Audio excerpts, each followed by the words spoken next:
안녕하세요. 김호준입니다. 김관진 인관비리 석방에 대해 인천지법의 김동진 부장판사는 자신의 SNS를 통해 형사수석부에 석방 결정에 대하여 법 이론이나 실무 측면에서 동료 법관들과 이야기 나눈 적이 있는데 석방 결정을 납득하는 법관이 한 명도 없다며 법관 19년째인데 이런 식의 구속 적구심은 본 적이 없다고 주장했습니다. 그러면서 특정 고위 법관이 구속 실무를 손바닥 뒤집듯 마음대로 바꿔놓고 있는데 그에 대한 비판을 왜 정치 행위로 폄훼하느냐며 이렇게 글을 맺습니다. 법조인들은 알고 있다. 그렇습니다. 제가 이야기 나눠본 법조인들도 같은 말을 했습니다. 법의 관점에서 도저히 이해할 수 없는 석방이다. 한편에선 신광열 판사에 대한 비판은 법원의 독립성을 해친다고도 합니다. 그런가요? 법원의 독립은 법관의 법과 양심을 권력으로부터 지켜주자는 것이지 정치적 의도를 의심케 하는 판결도 토달지 말라는 게 아니지 않습니까? 공동체가 지켜줘야 할 법과 양심을 저버렸다고 의심받을 판결을 내린 건 신판사 본인입니다. 오히려 입을 다물고 있는 게 공동체의 법과 양심을 저버리는 거죠. 김호준 생각이었습니다. 자, 월요일이니까 뭐가 많겠죠? 네, 뉴스가 많습니다. 뉴스가 많고, 예, 오늘 미니도 있고 게스트도 많습니다. 자, 오늘 속도를 좀 빨리 해서 달려가 보죠. 첫 번째 뉴스는 뭡니까? 네, 어제 사고가 있었습니다. 인천 영흥도 인근 해상에서 낚싯배가 급유선과 부딪힌 뒤 전복되는 사고가 있었는데요. 배에 탄 22명 중 13명이 숨졌습니다. 그리고 2명이 현재 실종 상태인데 밤새 실종자 수색에 나섰지만 아직까지 찾고 있지 못하고 있습니다. 해경은 어제 충돌 선박 선장과 선원 2명을 업무상 과실치사 혐의로 긴급 체포했습니다.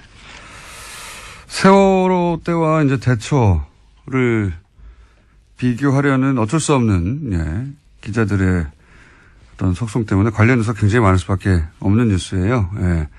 정상적인 정부라면 사실은 다를 수밖에 없고 대처가, 문재인 정부의 대처가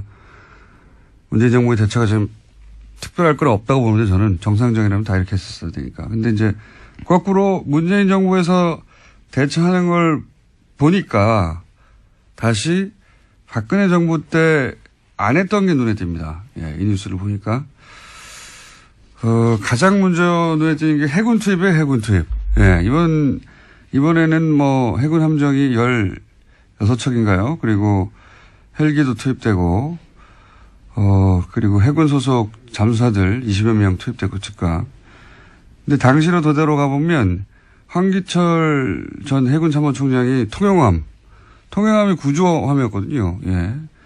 출동 명령을 내리는데 상부라고만 표현됐는데 도대체 누가 정확하게 제재했는지는 안 나오고 상부가 출동을 제지하고. 근데 말이 안 되잖아요. 지금 조그만 이 낚싯배가 지금 사고가 났는데도 좀 배가 16척이 갔는데 그래서 구조 전문 함정인데 게다가 근처에 있었어요. 통영함. 출동 명령을 다시 내리죠. 예.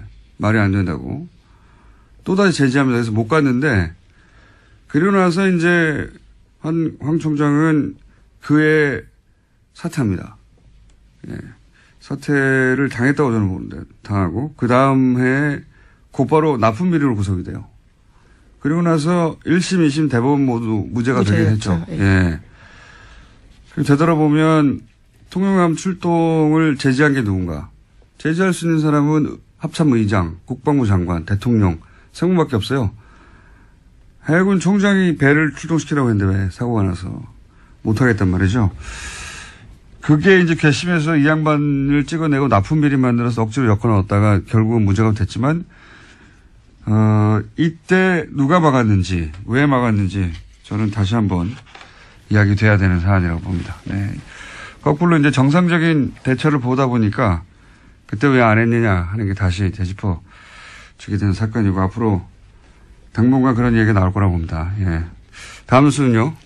네, 최윤수 전 국정원 2차장에 대한 구속영장이 지난 2일 기각됐습니다.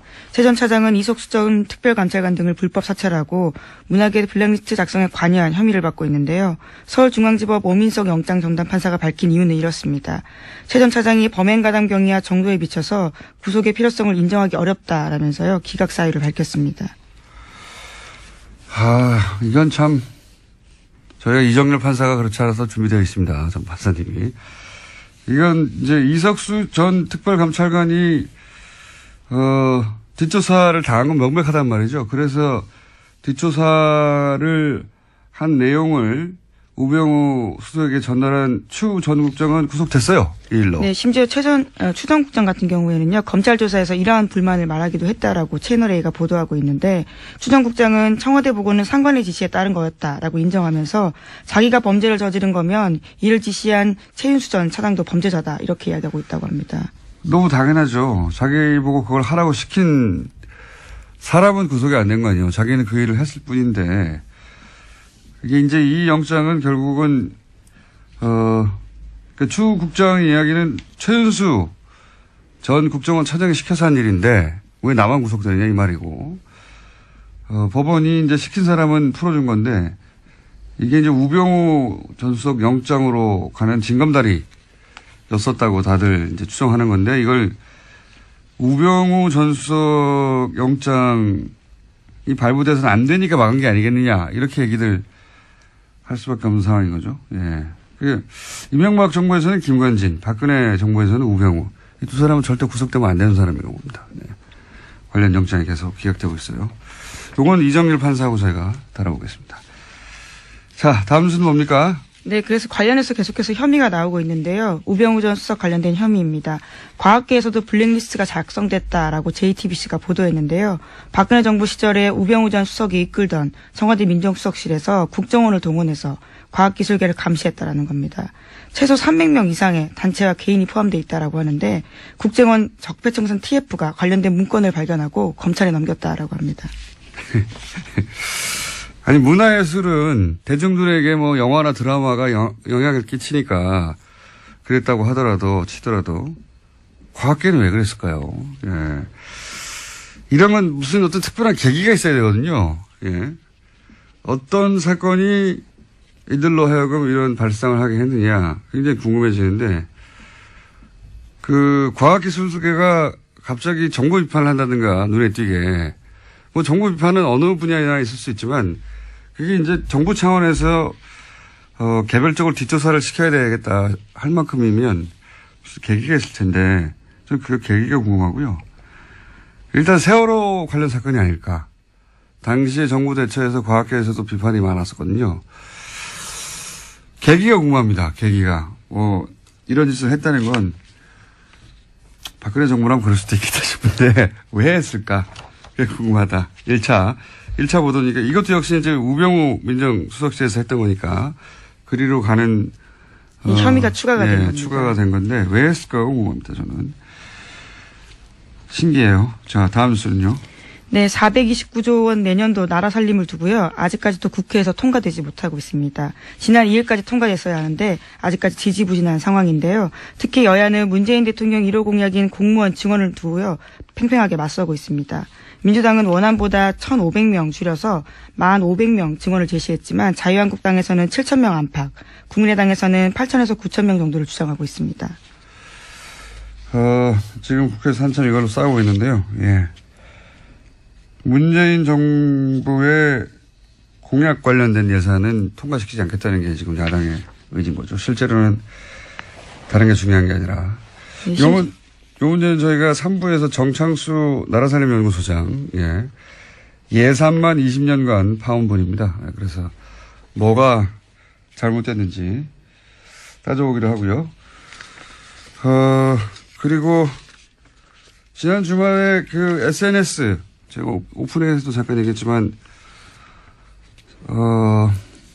김동진 판사. 굉장히 화제였어요. 관련 뉴스가 많이 있죠, 이것도. 네, 김관진 전 장관 등 구속 적부심을 통해서 석방에 잇따라 되자요. 여기에 대해서 현직 부장판사가 공개적으로 비판을 해서 화제가 되고 있습니다. 아까 말씀하신 것처럼 자신도 법관 생활이 19년째인데 구속 적부심에서 이런 식으로 하는 것은 본 적이 없다, 이렇게 지적하고 있는데요. 김 부장판사 같은 경우에는 과거의 원세훈 전 원장 판결에 대해서도요, 비판을 한 바가 있습니다. 본 적이 있다는 법조인들을 제가 본 적이 없어요. 저도 궁금해서 물어봤는데, 이제 승광열 판사를 비판하는 거는 이제 정치적 비판이라고도 보수 매체에서도 하는데 이 석방 자체가 정치적인 거죠, 사실은. 석방 자체가. 그리고 이제 김동진 판사 페이스북 발언에 대해서 비판이 있어요. 법관은 판결로 말해야 되지 않느냐. 법관이 맡은 개별 사건에 대해서는 판결문을 쓰니까 그때 이제 판결로 하고 싶은 말을 하죠. 근데 김관진, 임관빈 석방처럼 굉장히 중대한 정치 범죄인데 그걸 밝히는데 가장 중요한 피의자 2명을 풀어줬단 말이죠. 이런 경우 내 판결이 아니니까 아무 말도 하면 안 된다는 거잖아요. 지금 김동진 판사의 비판은, 대한 비판은. 그러니까 어떤 판결에 대해서 아무도 어떤 말도 하면 안 된다. 이걸 법관 독립이라고 얘기하는데 저는 이게 말이 안 된다고 보는 게 법관 독립이 어떤 판결에 대해서도 누구도 어떤 말도 하면 안 된다. 이 말이 아니잖아요. 이 말이 아니라 예전에 이제 법관 판결에 이제 권력이 또 영향력을 행사해 왔기 때문에 그걸 못하게 그런 영향력을 행사해서는 안 된다. 법관은 독립되어야 된다는 이야기인데 근데 이 신광렬 판사의 석방은 법과 양심이 아닌 다른 이유로 그런 석방을 했지 않겠느냐. 이런 의심을 하는 거거든요. 그러니까 끊임없이 문제 제기를 거꾸로 해야 돼요. 그게 법관이 법과 양심이 아닌 다른 이유로 판결했다고 의심이 되면 그런 거 아니냐고 계속 이야기를 해야 그게 사회적인 압력이 되고 그래서 오히려 그게 사법부의 독립을 지키는 거죠. 예. 석방이 이상하다 계속 떠들어야 되는 사건인 겁니다. 이거 법과 양심 이해의 요소 아닙니까? 이런 판결 내는 거. 이렇게 계속 떠들어야 법관의 독립이 실제 유지되는 거죠. 이걸 못하게 하는 건 좀 말이 안 된다고 보는데 저희 그래서 김동진 판사에게 급히 어제 인터뷰 요청을 하였으나 거절당했습니다. 언젠가 한번 꼭 모시고 싶습니다. 다음 뉴스는 뭡니까? 네, 박지원 의원이 안철수 국민의당 대표에게 DJ 정치를 왜곡한다라고 비판했습니다. 안 대표가 김대중 전 대통령을 언급하면서 통합을 강조하자 이에 대해서 반박을 한 건데요. 박지원 의원이 자신의 페이스북에다가 쓴 글입니다.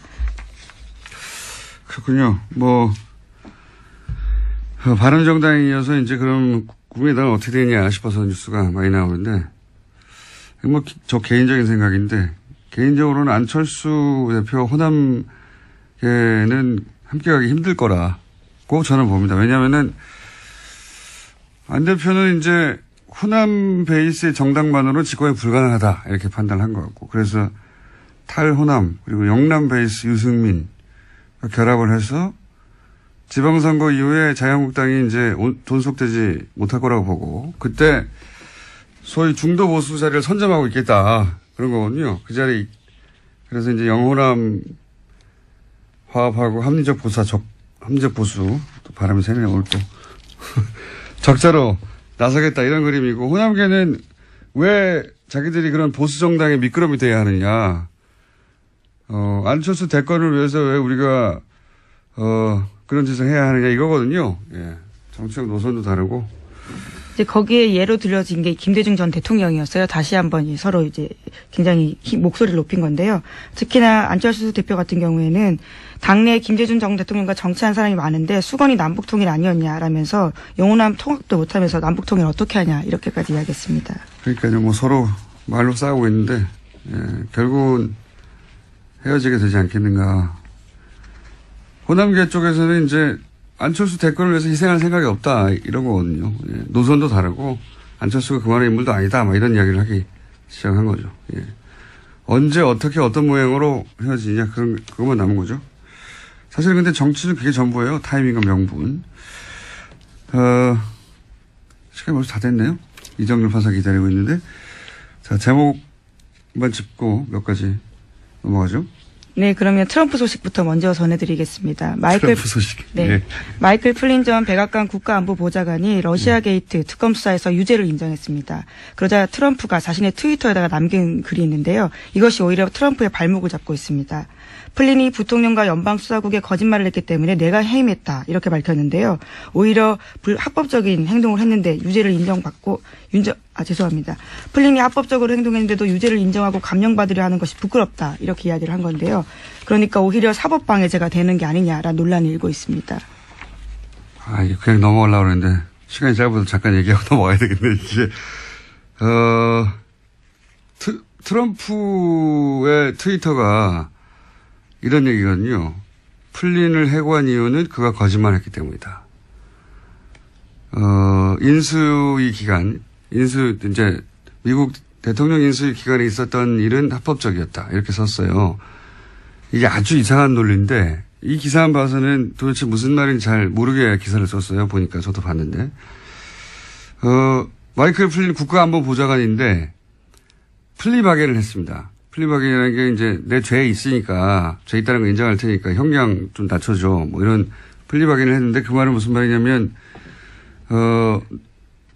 그 인수위 기간에 트럼프가 합법적이라고 했던 그 기간에 불법적인 일을 했다는 거거든요.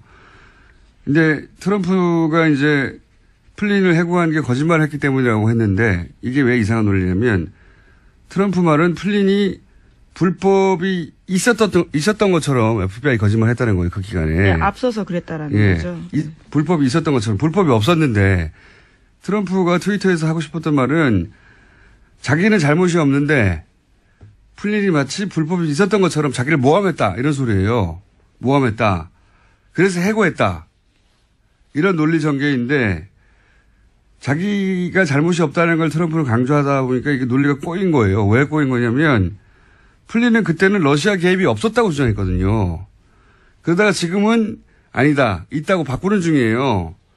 그러니까 트럼프 논리대로 하면 러시아 개입이 없었다고 한 게 거짓말이 되는 겁니다. 그렇죠. 그래서 사법방해자가 된다라는 지적이 나오고 있습니다. 러시아 개입이 있었다가 사실이라는 말이 되는 거예요. 트럼프의 말은. 이해가시나? 자가당착인데? 이게 이해가 안 가실 수도 있어요. 말을 연속해서 바꾸다 보니까 스스로 발이 꼬이고 있는 겁니다. 예. 플린이 거짓말한 걸 트럼프가 알고 있었다는 것도 또 문제가 되는 거예요. 왜냐하면 트럼프는 자신이 조사를 하던 FBI, 자신을 조사하던 FBI 국장이 있잖아요. 코미 국장. 해고했잖아요. 큰 문제가 됐는데, 그러니까 플린을 조사하던 코미를 해고했는데, 플린이 거짓말한 걸 알고 있었다는 것은 죄가 있는 플린을 조사하던 코미를 해고했으니까 FBI 사법 행위를 방해한 게 된 거죠. 어쨌든 트럼프 트위터 다시 한번 해야 되겠습니다. 이게 무슨 말인지 이해할까 모르겠네요. 이해가실까? 거짓말을 하다가 결국은 자기한테 굉장히 불리한 트위터를 썼다. 이거예요. 거짓말을 하다가 연속으로. 이거 다시 한번 해야 될 것 같습니다. 자, 오늘 여기까지 하고요. 어쨌든 논리가 정반대로 꼬였다는 거고. 여기까지 해야 되겠습니다. 시사인의 김은지였습니다. 감사합니다. 네. 바로 이어서 이정열 전 영장 해설 전담 판사 연결됐습니다. 안녕하십니까? 네, 안녕하세요, 공장장님. 네. 월요일이라 말을 꼬이고 혀도 꼬이고 하고 있는 와중인데. 아니요. 자, 알아들었습니다. 알아들으셨어요? 네. 네, 이 말은 나는 똑똑하다 이 말이죠. 아이, 무슨 말씀. 자, 우선 시간 역순으로 네. 최윤수 국정원 2차장 영장이 기각됐습니다. 이거 예상하셨던 바입니까? 그게 쉽지는 않았어요. 아마 청취자님들도 마찬가지일 텐데 뭐 당연히 풀리지 않겠냐 생각을 하셨을 거고 저도 비슷했는데 일단은 뭐 어떻든 뭐 풀리든 안 풀리든 간에 이종명 전 차장하고 아까 언급하셨던 최윤수 전 차장하고 같이 가지 않겠나라는 생각은 했어요. 한쪽이 풀리면 다른 쪽도 풀리고 한쪽이 들어가면 다른 쪽도 들어가고 이랬었을 것 같거든요. 뭐 얘기 들어보면은 또 이런 말씀하시는 분들도 계시더라고요. 이 김관진 전 장관이나 임관빈 전 실장 같은 경우는 이제 종전에 그 이명박 박근혜 정권 때 무기거래 관련이 있는 사람들이라 입을 막을 필요가 있어서 꼭 풀어줘야 되는데 지금 이 전 차장은 무기거래랑 관련이 없으니까 그냥 적부심에서 못 나오지 않겠냐 뭐 이런 얘기를 하시는 분들도 계시던데 뭐 아무튼 이제 진짜 구속되지 않겠나 싶었어요. 최 전 차장도 이종명 전 차장 적부심에서 못 나가니까. 근데 김영수 대법원장 얘기가 딱 나오고 나니까 이거 이렇게 되면은 영장 청구 기각될 수도 있겠다. 그러니까 이게 김 대법원장 발언이 어떻든 외견상 보면은 뭐 이렇게 영장 판사들이든 누구든 간에 일선 판사들이 하는 걸 이제 뭐 존중하겠다 이런 뜻으로 해석이 되잖아요. 자, 이게 이제 너무 많은 사건이 한꺼번에 벌어져가지고 많은 사람들의 이름을 거론하시는데 대법원장이 무슨 말 했는지도 모르는 분들이 많거든요. 예. 대법원장이 이제 그 법관의 독립을 해치는 지나친 판사 판결에 대한 비판은 자제해달라는 취지의 말씀하셨죠. 그게 이제 신광열 판사에 대한 비판이 많다 보니까 뭐 언론적인 얘기만 하지만 법관의 독립을 존중하자 이런 취지의 얘기를 했어요. 그죠? 대법원장이. 그렇죠. 예. 예, 왜냐하면 최근에 이제 이런 영장 기각이나 또는 뭐 구속 적부심을 통한 석방에 대해서 워낙 비판이 많으니까요. 예. 이제 그 말씀을 듣고 또 이 최윤수 구속영장 기각시킬 때 부담을 덜고 기각을 시켜버리는 게 아닐까 이런 전망을 하셨다는 거죠? 그렇죠. 뭐 예. 판사들이 용기를 얻었을 것 같다. 용기를 얻었을 것 같다. 김동진, 잠깐만요. 김동진 부장판사의 SNS에 대해서는 어떻게 생각하십니까? 이거 왜 비판하지 말라는 거냐? 말도 안 되는데, 예, 그렇죠. 일단 뭐 거의 다 맞는 말씀이에요. 저 동의하고요. 예. 그러니까 특히 이제 구속적 부심 결정이 잘못했다라고 비판하는 거는 당연한 이야기고, 그 20년 가까운 경력 가진 현직 뭐 부장이 보더라도 이상하니까 그러니까 예. 그렇게 썼는데, 이게 이제 여기에 대해서 뭐 또 김동진 부장의 이야기에 대해서 비판하는 얘기가 또 좀 나오던데 보면, 예. 언젠가 기회가 되면 말씀드릴지 모르겠지만 이게 서울중앙지방법원에서 한 구속적 부심 결정이잖아요. 예. 그러니까 이런 식으로 하게 되면은 중앙지방법원이 우리나라에서 차지하는 위상이, 우리나라 법원에서 차지하는 위상이 상당히 커요. 거의 뭐 선도적이거든요. 예. 집권 법원 중에 제일 크니까. 그래서 중앙법원에서 하게 되면은 다른 법원에 그 미치는 영향 파급 효과가 상당히 크거든요. 기준점이 그러니까, 되는 거죠, 기준점이. 그죠? 그렇죠. 예. 그래서 김동진 부장 입장에서 보면 지금 김동진 부장이 무슨 업무를 맡고 있는지까지는 제가 잘은 모르겠지만, 어쨌든 다른 판사들을 봤을 때 이게 지금 앞으로 구속적 부심이 이제 큰일 난 거예요. 긴급체포 위법하다고 이런 식으로 해버리면, 뭐 심지어 이제 변호사 몇 분 만나보니까 변호사를 이제 신났다. 이런 식으로 다 풀린다 이제. 신났다 뭐 이런 얘기 하더라고요. 예. 그러니까 김동진 부장 입장에서 보면은 이거 이제 자기들 업무하고 관련이 있는 거예요 이제는. 그러니까 단지 이게 뭐 무슨 뭐 법관은 판결로만 말했는데 이런 문제가 아닌 거죠. 자기하고 관련이 있어요. 그러니까 거기에 대한 비판은 전혀 타당하지 않고요. 그리고 그 이제 대법원장 발언에 대해서 김동진 부장이 또 얘기를 하는 게 있던데, 그 부분은 막 김 부장 같은 이제 뭐 양심적이고 정의로운 판사 입장에서는 사실 이 대법원장 발언이 좀 답답할 거예요. 언론이니까. 예.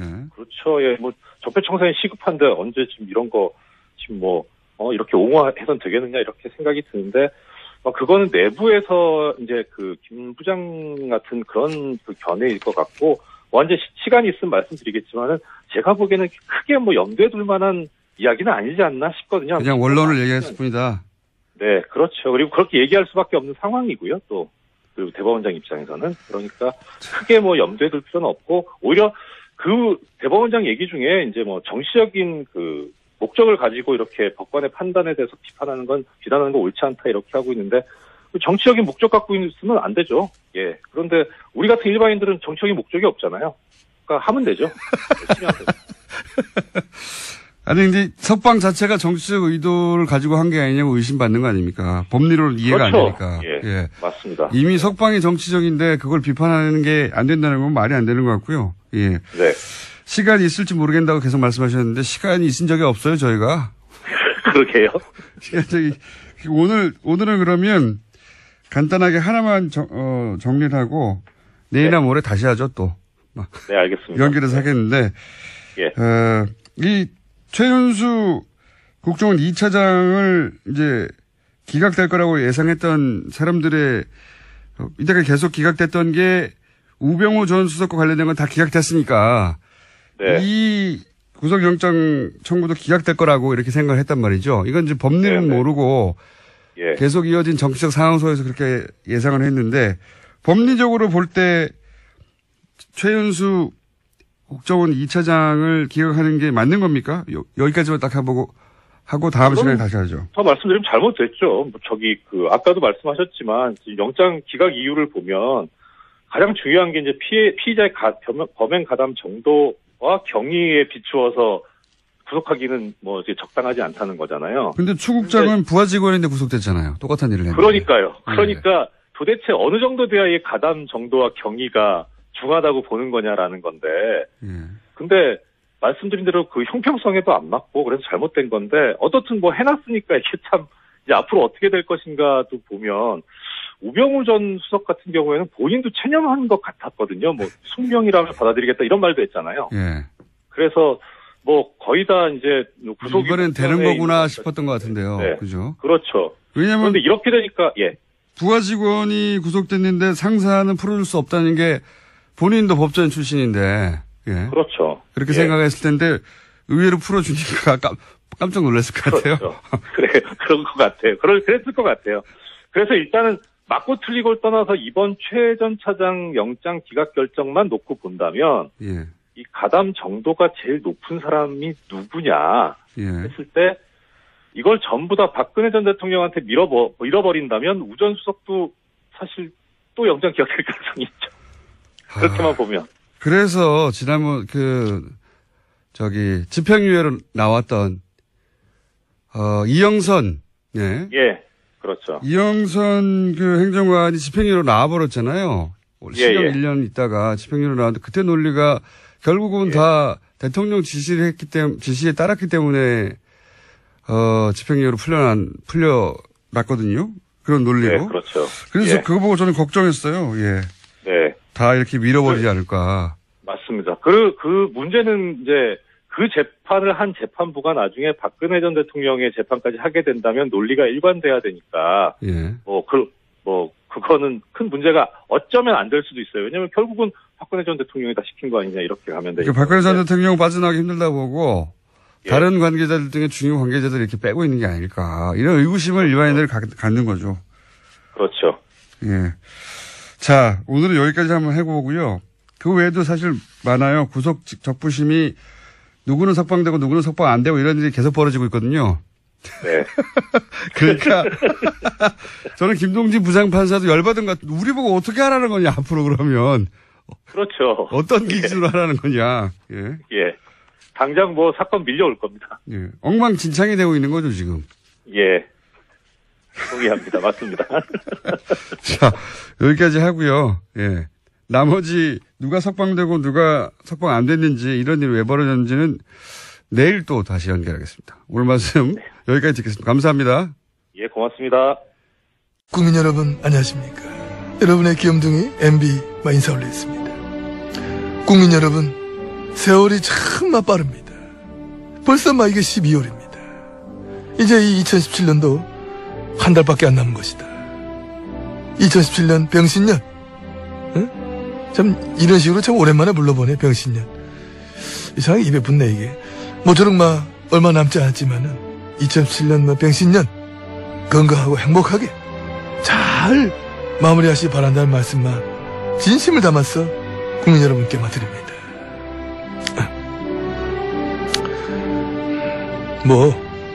끝났어. 뭘 더 말해. 뭔 얘기를 더 해.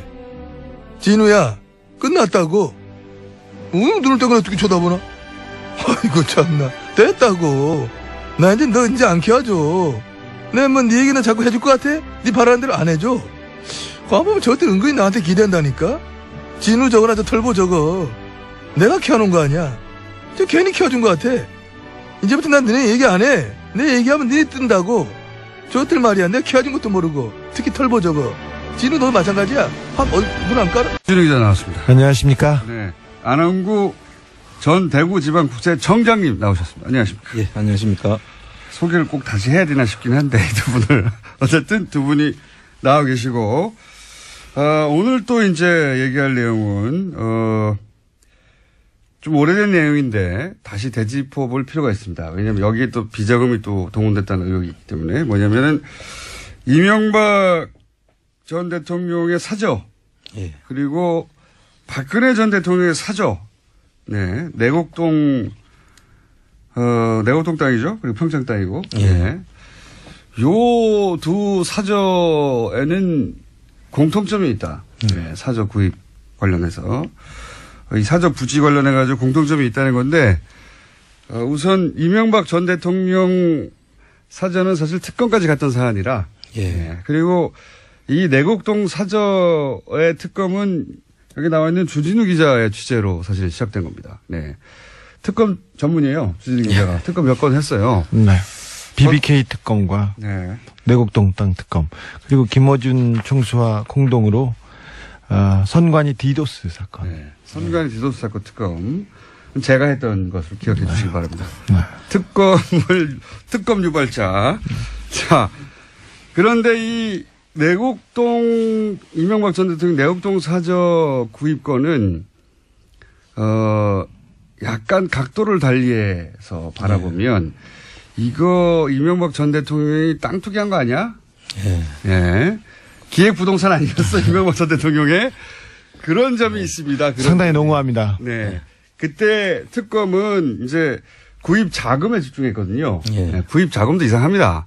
많은, 그보다 훨씬 더 근본적으로 이 땅은 원래 본인 땅인데 이렇게 쿠션 맞고 돌아와가지고 이거 그때 그린벨트를 다 풀고 나중에 닦아 올라가면은 부동산 투기 이익을 보려고 했던 거 아닌가? 이런 의혹이 있어요. 사실 내곡동 그 사저터 내곡동 땅을 찾게 된 이유가 제가 그 동네에서 밥을 먹는데 이명박 대통령 주변 사람들이 내곡동 주변의 그린벨트 땅을 마구 사들이고 있다는 증언이 있었어요. 그리고 그 부동산 업자를 저도 만나봤습니다. 네. 야밤에 새벽에 같이 갔어. 네.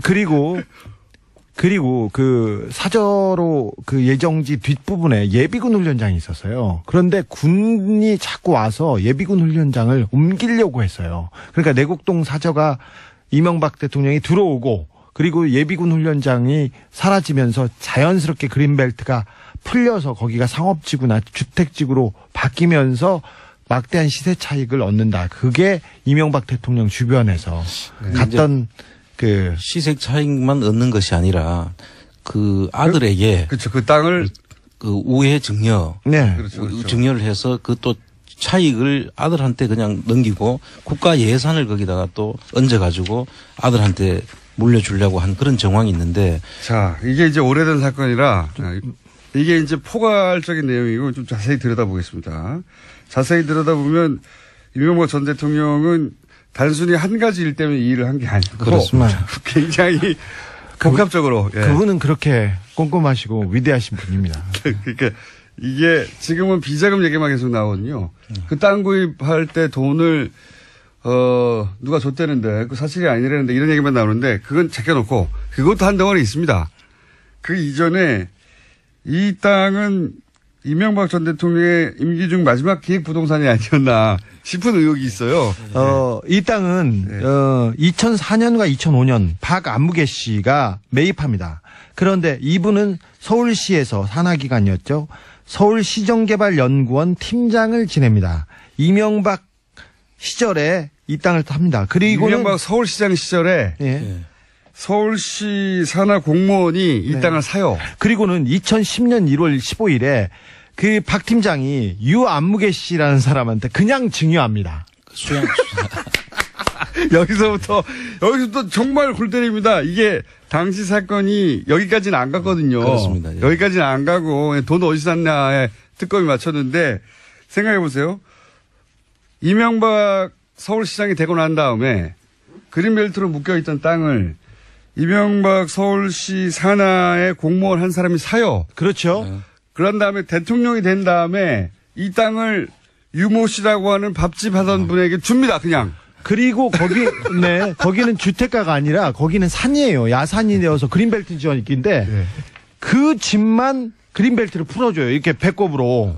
그러니까 땅이 쭉 이렇게 쭉 있으면 볼록 들어간 그렇죠. 배꼽처럼. 예. 조그만 땅만 딱 그린벨트 풀어줍니다. 그죠? 네. 배꼽으로 거기만 그린벨트가 풀려가지고 거기가 고급 한정식 집에 들어옵니다. 당시 수양이었죠. 그 네네. 한정식 이름이. 네. 그 이상한 부분을 좀 말씀해 주세요. 청장님 또.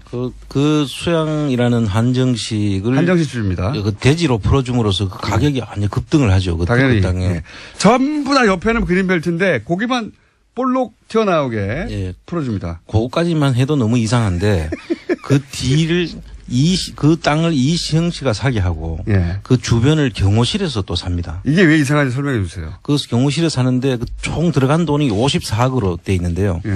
그 대지는 공시지가가 14억으로 돼 있었고요. 그런데 11억에 사죠. 예. 이시영 씨는 공시지가보다도 낮게 사는 것이죠. 그러니까 적어도 절반 가격으로 사는 그렇습니다. 겁니다. 이시영 씨는 그러니까 이 밥집 하시던 분이 땅을 공짜로 받았잖아요. 20몇 억 땅을 그냥 공짜로 받아요. 이런 신기한 일이. 그런 다음에 이 땅을 이시영 씨는 그 공시지가도 안 되는 돈으로 사요. 예, 예. 실제 그 금액이 한 반값으로 사는 거죠. 실제 금액의 반값으로. 예, 그리고 그 뒤에 또 더 이상한 것은 뒤에 이때 동원된 돈이 비자금이다. 예. 라는 이제 수사를 특검이 한 거예요. 그렇습니다. 근데 우리는 그 돈이 비자금인 건 당연하고 애초에 이 땅 누구 거야? 이것이 질문을 다시 해야 된다. 그렇습니다. 예? 그렇게 사고로 더 이상한 건 주변 땅이죠. 그 주변 땅을 이제 경호실에서 실제로 공시지가가 한 4억밖에 안 되는데 예. 43억을 주고 삽니다. 임야거든요. 그린벨트여서 아무것도 쓸 수 없는 집이거든요. 거기다가 땅이거든요. 맹지예요. 맹지요. 길이 없는 맹지였어요. 예. 저도 제가 이 내곡동 사저터를 발견하고 그 옆에 10평짜리 땅이 나왔어요. 근데 너무 싸가지고 제가 알박기로 원두막을 지으려고 살려고 그랬었어요. 맞다. 그때 저희가 미친 사람이었거든요. 그래가지고 지금 안학수 성장이 플란다스 이렇게 하는 것처럼 이거 알바끼로 사자. 그랬을 텐데 너무 이상하죠. 정리하면 원래 그린벨트여서 예. 굉장히 싼 땅이죠. 예. 개발 여지가 없기 때문에 그린벨트이기 때문에 네. 산이에요. 산. 네. 거기다가 조그만 땅을 하나 삽니다. 서울시장 시절에 서울시 공무원 누군가가 예. 누군지는 알고 있습니다. 저희도 삽니다. 그걸 산 다음에 대통령이 된 다음에 이 땅을 어떤 아주머니에게 팔아요. 파는 게 아니라 줘요. 줘요. 그냥 줍니다. 준 다음에 그 기간 동안 거기서 한정식을 하라고 하면서 그 땅만 그린벨트를 풀어주죠. 네. 예. 그걸 이시영 씨가 그 땅값의 절반 가격으로 사요. 그렇습니다. 그런 다음에 그 주변 땅들은 10배 넘는 가격으로 10배 넘는 가격으로 세금으로 삽니다. 누가 사느냐? 경호실에서. 네. 그래서 합쳐놓으니까 이 땅값이 확 올라가죠. 54억으로 됐는데, 근데 좀 신기한 게 있는데요. 이분들이 그냥 확 산 게 아니라, 수양이라는 한정식집의 주인이 처음에는 80억에 바깥에다 내놓는 척을 해요. 네, 네. 근데 그 땅이 맹지고 그린벨트인데 누가 80억에 사겠어요? 말도 안 되는 거죠. 네. 액션을 스텝을 하나 취해놓고. 그걸 또 싸게 50억에 샀다고 이제 주장하는 그렇죠. 거죠. 그렇게 네. 주장해요. 다 꼼꼼하게 절차를 이루어져요. 그리고 특검 시작하자마자 유모 씨는 도망을 갑니다. 아니, 유모 씨는 미국에서 아예 오지도 않았고요. 유모 씨는 수사 안 했어. 네. 이 땅 공짜로 받은 사람 왜 당신은 공짜로 땅을 받았냐? 물어봐야 되는데. 특검에서 수사를 했는데 여기는 특검은 열심히 하려고 했어요. 근데 유모 씨는 전혀 귀국하지 않았고요. 유모 씨 딸하고 전화 통화가 됐는데요. 그 땅은 어떻게 됐어요? 그래서 끝났어요. 수사를 안 했어요, 이거는. 네. 이게 진짜 이상한 건 대목이거든요, 이 땅. 그 대목 이외에 또 한 가지 대목이 사실 대통령 그 사저에다가 경호동을 짓는 것은 네. 전직 대통령 예우에 관한 법률에 의해 가지고 짓지 않습니까? 그러면 그 대통령 대통령이기 때문에 짓는 거죠. 그런데 대통령 아들이 딴 땅에다가 경호동을 짓는다는 것은 있을 수 없는 일이죠. 네, 이거 유사일에 처음이었을 겁니다. 증여 어차피 사서 지을 거 아들한테 줘야 되니까 증여세 회피 이게 논란이 있었죠. 사전 증여죠. 그것도 있죠. 그러니까 아들이 산 땅은 아주 싸게 사고 네. 나머지 땅들은 크게 비싸게 샀어요. 정부 돈으로. 근데 정부 돈으로. 그러면 생각해 보시면 아들은 정부 돈으로 주변 땅을 높은 가격으로 산 것을 증여받게 되는 건 나중에. 그렇습니다. 만약 이게 특검에 안 들어갔다면 증여받게 되는 것이었고 여기서 끝나면 모르겠는데 이 땅이 나중에 그린벨트를 풀 거다. 예. 대통령, 왜냐면은 대통령 사저니까 당연히 풀어줘야 되죠. 대통령이 왔다 갔다 해야 되잖아요. 예. 주변들 다 왔다 갔다 해야 되고. 그래서 그러면 이 내곡동 땅이 땅값이 확 원래 그린벨트로 묶여있던 게 그린벨트를 풀면서 확 올라갔을 때 누가 이득을 보느냐. 그 주변 땅 소유자들이죠. 그 주변 땅 소유자들의 혹시 이명박 친인척이 없느냐. 이미 이상득 씨가 농장을 하고 있어요. 농원 500m 거리에서. 그리고 오세훈 전 시장 부인도 거기서 큰 땅을 가지고 있는데 더더욱이 그 주변에 땅 거래가 많았습니다. 그런데 이명박 대통령 주변에서 가차명으로 다 많이 샀어요. 수서, 내곡동, 세곡동 일대를 다 샀어요. 그러니까요. 예. 그래서 이렇게 보십시오. 하나는 아들에게 세금으로 집 좋은 걸 장만해서 물려준다는 게 그렇죠. 그런 계획이 하나 있고 그다음에 그 땅에 그 가치를 높여가지고 예. 이미 사 놓았던 그렇습니다. 가족들 7인척의 시세 차익을 크게 올린다는 계획 하나. 예? 근데 이게 언제부터 시작됐냐? 서울시장 취임할 때 이미 시작된 거 아니냐. 이렇게 계획성 있고 이렇게 부지런한 사람들이 있습니다. 네. 그래서 이명박 대통령 관련해서는 항상 1차 방정식이 아니고 고차 방정식으로 풀어야 되기 때문에. 한 세 가지 종류의 이득을 동시에 얻을 수 있는 그런 의혹이 있는 게 이명박 전 대통령의 사전 매입이에요. 여기에 이제 물론 그 동원됐던 돈도 다 비자금이라고 하는 의혹들이 많죠. 예, 그 돈 얘기를 조금 해야 되는데 2013년 5월 24일입니다. 원래 5월 23일이라고 했다가 거짓말이 들통나서 죄송합니다. 거짓말이 들통나서 5월 14일로 바뀌었는데 특검에서 이제 이렇게 그 얘기를 했어요. 그 구이동 이상은 씨 집 베란다에서 현금을 6억 원을 받아가지고 그 10,000원권으로 네. 6억. 얼마나 많습니까? 보스턴 가방과 노트북 가방, 여행용 가방에 들고 와가지고 청와대 붙박이장에 넣어두었다가 김아무개 행정관이 나중에 보관했다가 주었다 이런 식으로 얘기를 했는데 이게 이제 알리바이를 그렇게 구성했어요. 자, 이시영 씨가 왜 이시영 씨 돈을 큰아버지 집에 뒀는지 모르겠는데 큰아버지 집 베란다에 두고 있다가 6억을 쌓아놓고 그걸 받아가지고 청와대에 넣었다가 이거 줬다는 거예요. 그렇죠. 말도 안 되는 소리죠. 알리바이 자체가. 근데 그 옆에 있었다는 큰아버지, 큰어머니 그 박아무지개 씨가 그 특검 수사관이 물어보니까 돈 6억 원을 저기서 주셨죠? 그러니까 저희가요? 금시초문인데요. 네, 금시초문이라고 얘기했었어요. 이빨이 안 맞았죠 이때. 네. 근데 그 만들어진 2013년 5월 23일. 2013년입니까? 2011년 아닌가요? 2012년 23일. 별로 안 중요합니다. 네. 어쨌든 그런 날이 자, 있어요. 5월 24일 돈을 받았다는 그날, 이상은 씨가 베란다에서 돈을 줬다는 그날, 이상은 씨는 서울 구이동에 있지 않고 그때 경주에 있었어요. 그러니까. 예. 경주에 있었고, 이시영 씨, 이명박의 아들 이시영 씨도 그때 그 자리에 없었어요. 그 증언을. 돈을 준 사람과 받은 사람 둘 다 서울에 없었어요. 없었는데 그 증거를, 그 알리바이를 만들어 옵니다. 고속도로 통행증도 만들어 옵니다. 이 부분에 대한 증언과 증거는 차후에 저희가 공개하겠습니다. 이 당시 큰어머니가 저한테 받았대요? 이렇게 말해요. 예.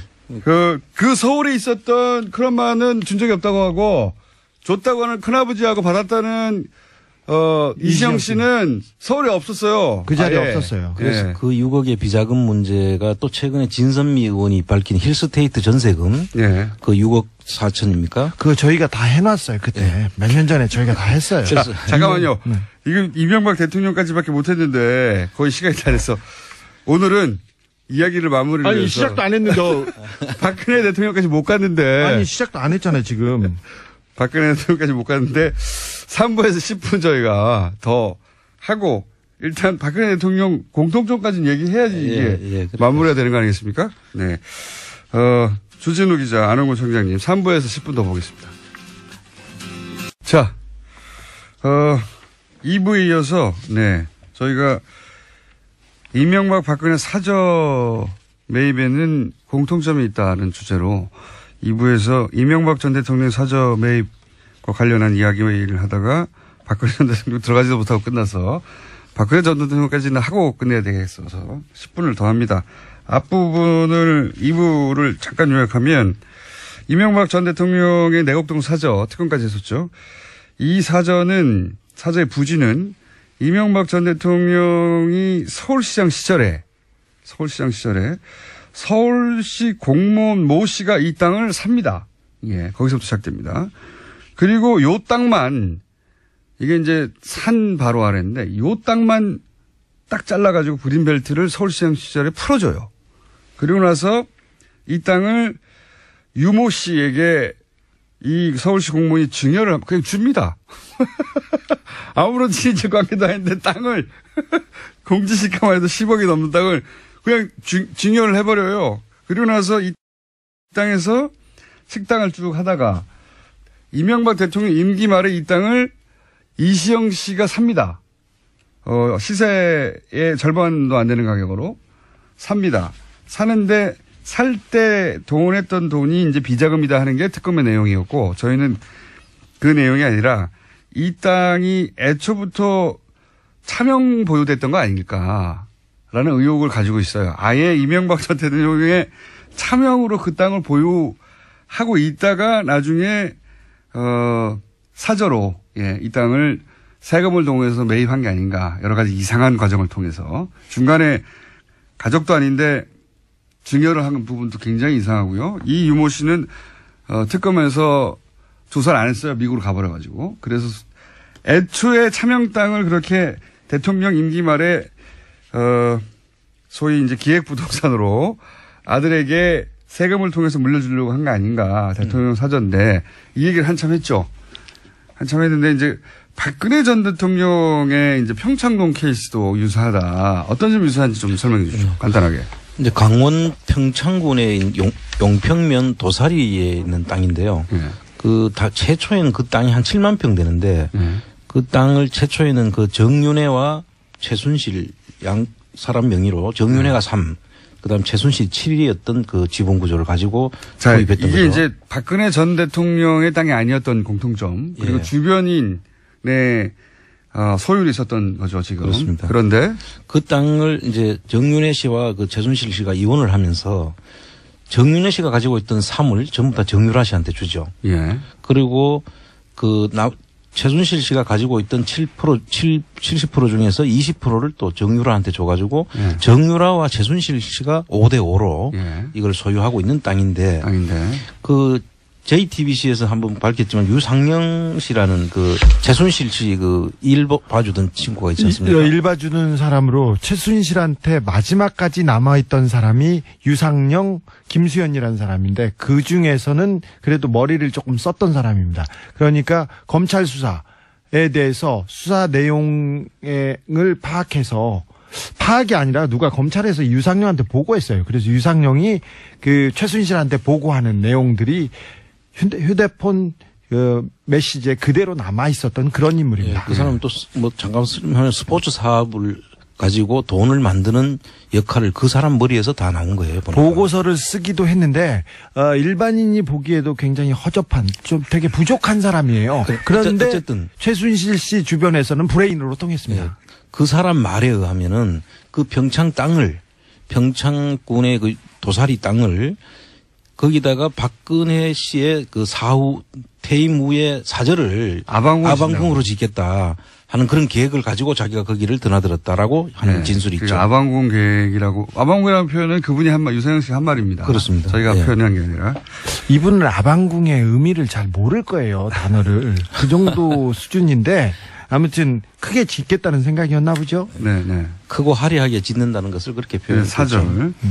네, 여기서 이제 공통점을 이제 정리해 주시면요. 이제 공통점을 보면 첫째는 원래 그 대통령 사전은 대통령이 대통령 땅에다가 지어주는 거죠. 원래. 근데 이걸 보면은 그 정유라와 최순실 땅에다가 대통령 사저를 짓겠다는 것입니다. 이 이명박 전 대통령도 마찬가지입니다. 그렇습니다. 다른 사람이 소유하고 있던 땅을 아들이 사서 지금 거기다 짓겠다고 한 거였죠. 그럼 사저를.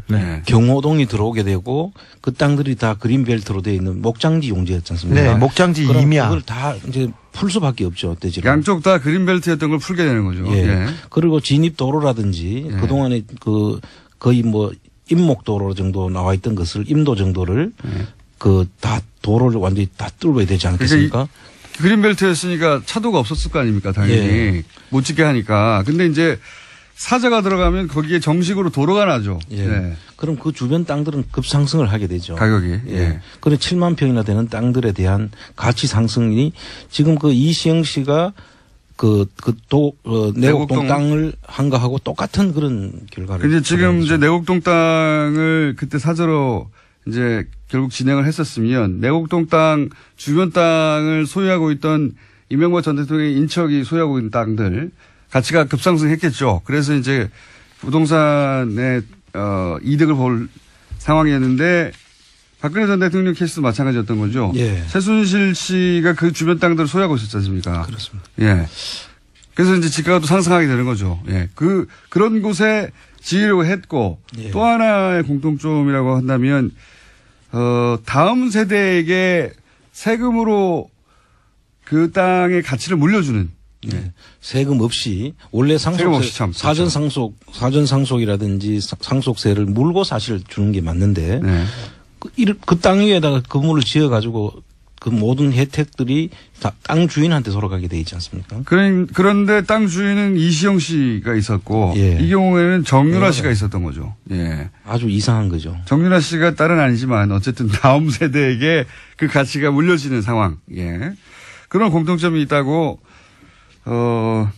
간략하게 정리를 할 수 있습니다. 네. 그런데 그 땅을 가지고 또 한 사건이 한 번 있죠. 당시에 외환은행 예. 그 이상화 씨를 통해 가지고 예. 스탠딩 LC라는 이 한국 땅을 담보로 해서 그 땅으로도 연결되네요. 그 땅하고 담보로 해서 독일에서 돈을 5억을 빌리죠. 예. 이거 이제 여러 번 얘기했었는데 간단 요약하면은 원래 이제 무역회사한테나 주는 LC를 예.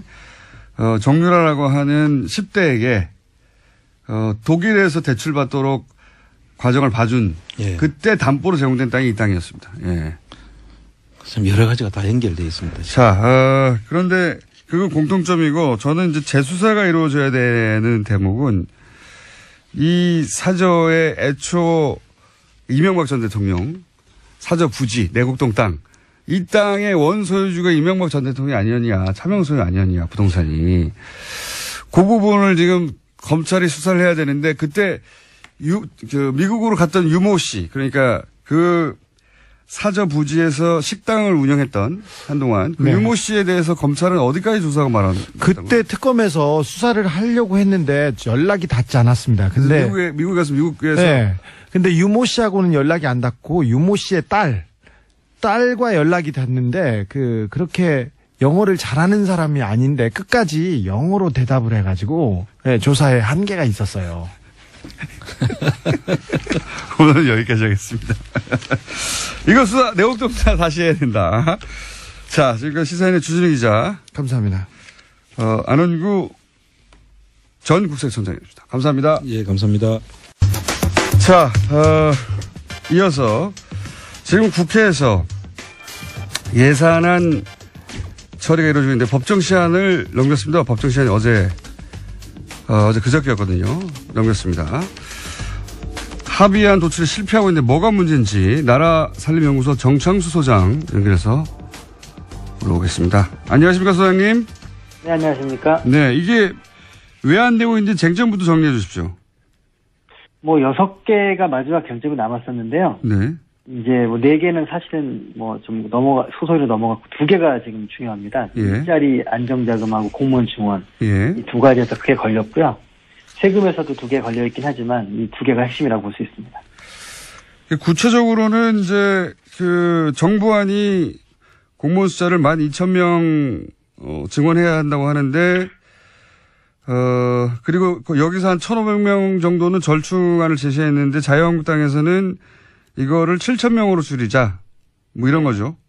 네. 국민의당이 한 9,000명 정도 얘기는 하고 있습니다만 네. 전반적으로 공무원을 늘리는 정책이 이 정권 정책의 주요한 것 중에 하나라고 생각하고 예. 거의 반토막을 내려고 하고 있는 것 같습니다. 그렇군요. 공무원 증원 그다음에 이제 공공부문 일자리 그러니까 이게 결국은 다 문재인 정부가 첫 번째 공약으로 내세운 부문의 예산인데 예. 그거를 정부에서는 최대한 원안에 가깝게 가져가겠다는 거고 야당에서는 절반 이하로 치겠다는 거고 이런 거죠. 예. 그래서 맞습니다. 합의가 안 되고 있는 거고 그리고 자유한국당에서 특히 대폭 삭감을 주장하는 부분은 또 어떤 게 있습니까? 구체적으로 들어가서 복지 재원 이쪽 부분을 특히 많이 잘라내려고 하던데. 그러니까 이제 이 공무원은 돈도 돈이지만 이제 그 숫자 최저임금 관련해서 지원하는 3조 원 되는 부분들에 대해서 예. 이 부분을 최대한 줄이고 또 내년에 한해서만 지원하는 걸로 하자고 하는 주장입니다. 근데 지금 정부 여당 입장에서는 이제 그 이후에 어떻게 될지 모르는데 내년 한 해로 한정된다는 건 굉장히 위험하다 이렇게 지금 보고 있습니다. 그렇군요. 이게 구체적으로 들어가면 이제 한도 끝도 없는 얘기인데, 자, 이 과정에서 대부분 이제 예산 가지고 싸울 때 보면은, 명분은 그럴듯한데 자세히 들여다보면 이제 황당한 경우가 있잖아요. 예. 관전을 쭉 하셨는데 황당하게 삭감된 예산 혹은 이거는 잘 삭감됐다는 예산 좀 구분해서 어떤 게 있습니까? 뭐 일단은 전 그게 그런 것 같습니다. 첫 번째는 저희 아동수당이나 기초연금 같은 경우에 예. 지금 이제 반대하는 논리가 선거 이후에 하자는 거거든요. 선거 이후에. 예, 대부분의 경우에는 선거 때 오히려 좀 안 했으면 좋겠는데 아니면 하는 그런 생각들이 드는데도 막 밀어붙이는 경우가 대부분인데. 예. 이번에 참 특이하게도 선거 때 증액을 반대하는 아주 굉장히 희한한 상황이 지금 발생을 했습니다. 그러니까 야당에서는 하긴 하는데 선거 이후에 해라. 선거 전에 하면 여당 인기가 너무 올라가지 않냐 이런 논리인가요? 한마디로?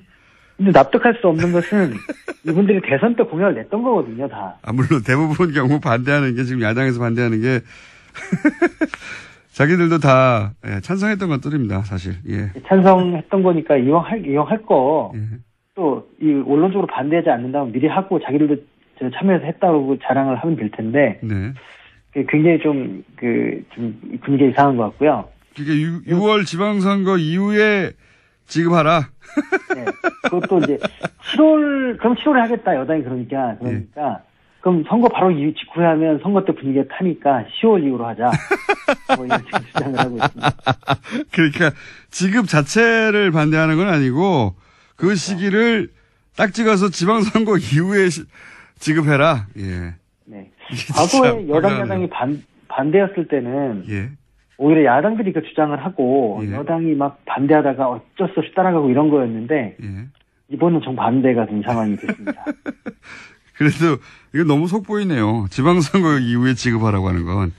아무튼 제가 볼 땐 저희 헌정사상 참 이런 경우 드문 일이어서 한번 기록을 꼭 해놔야 될 것 같습니다. 그러니까 선거 때문에 선진성 정책이라고 비판하는 경우는 있었는데 예, 선거 때문에 이걸 하지 말라고 야당에서 주장하는 건 제가 처음 본 것 같긴 합니다. 그리고 여당이 주장한 걸 더 플러스 알파 해가지고 하는 경우는 대부분 있었죠.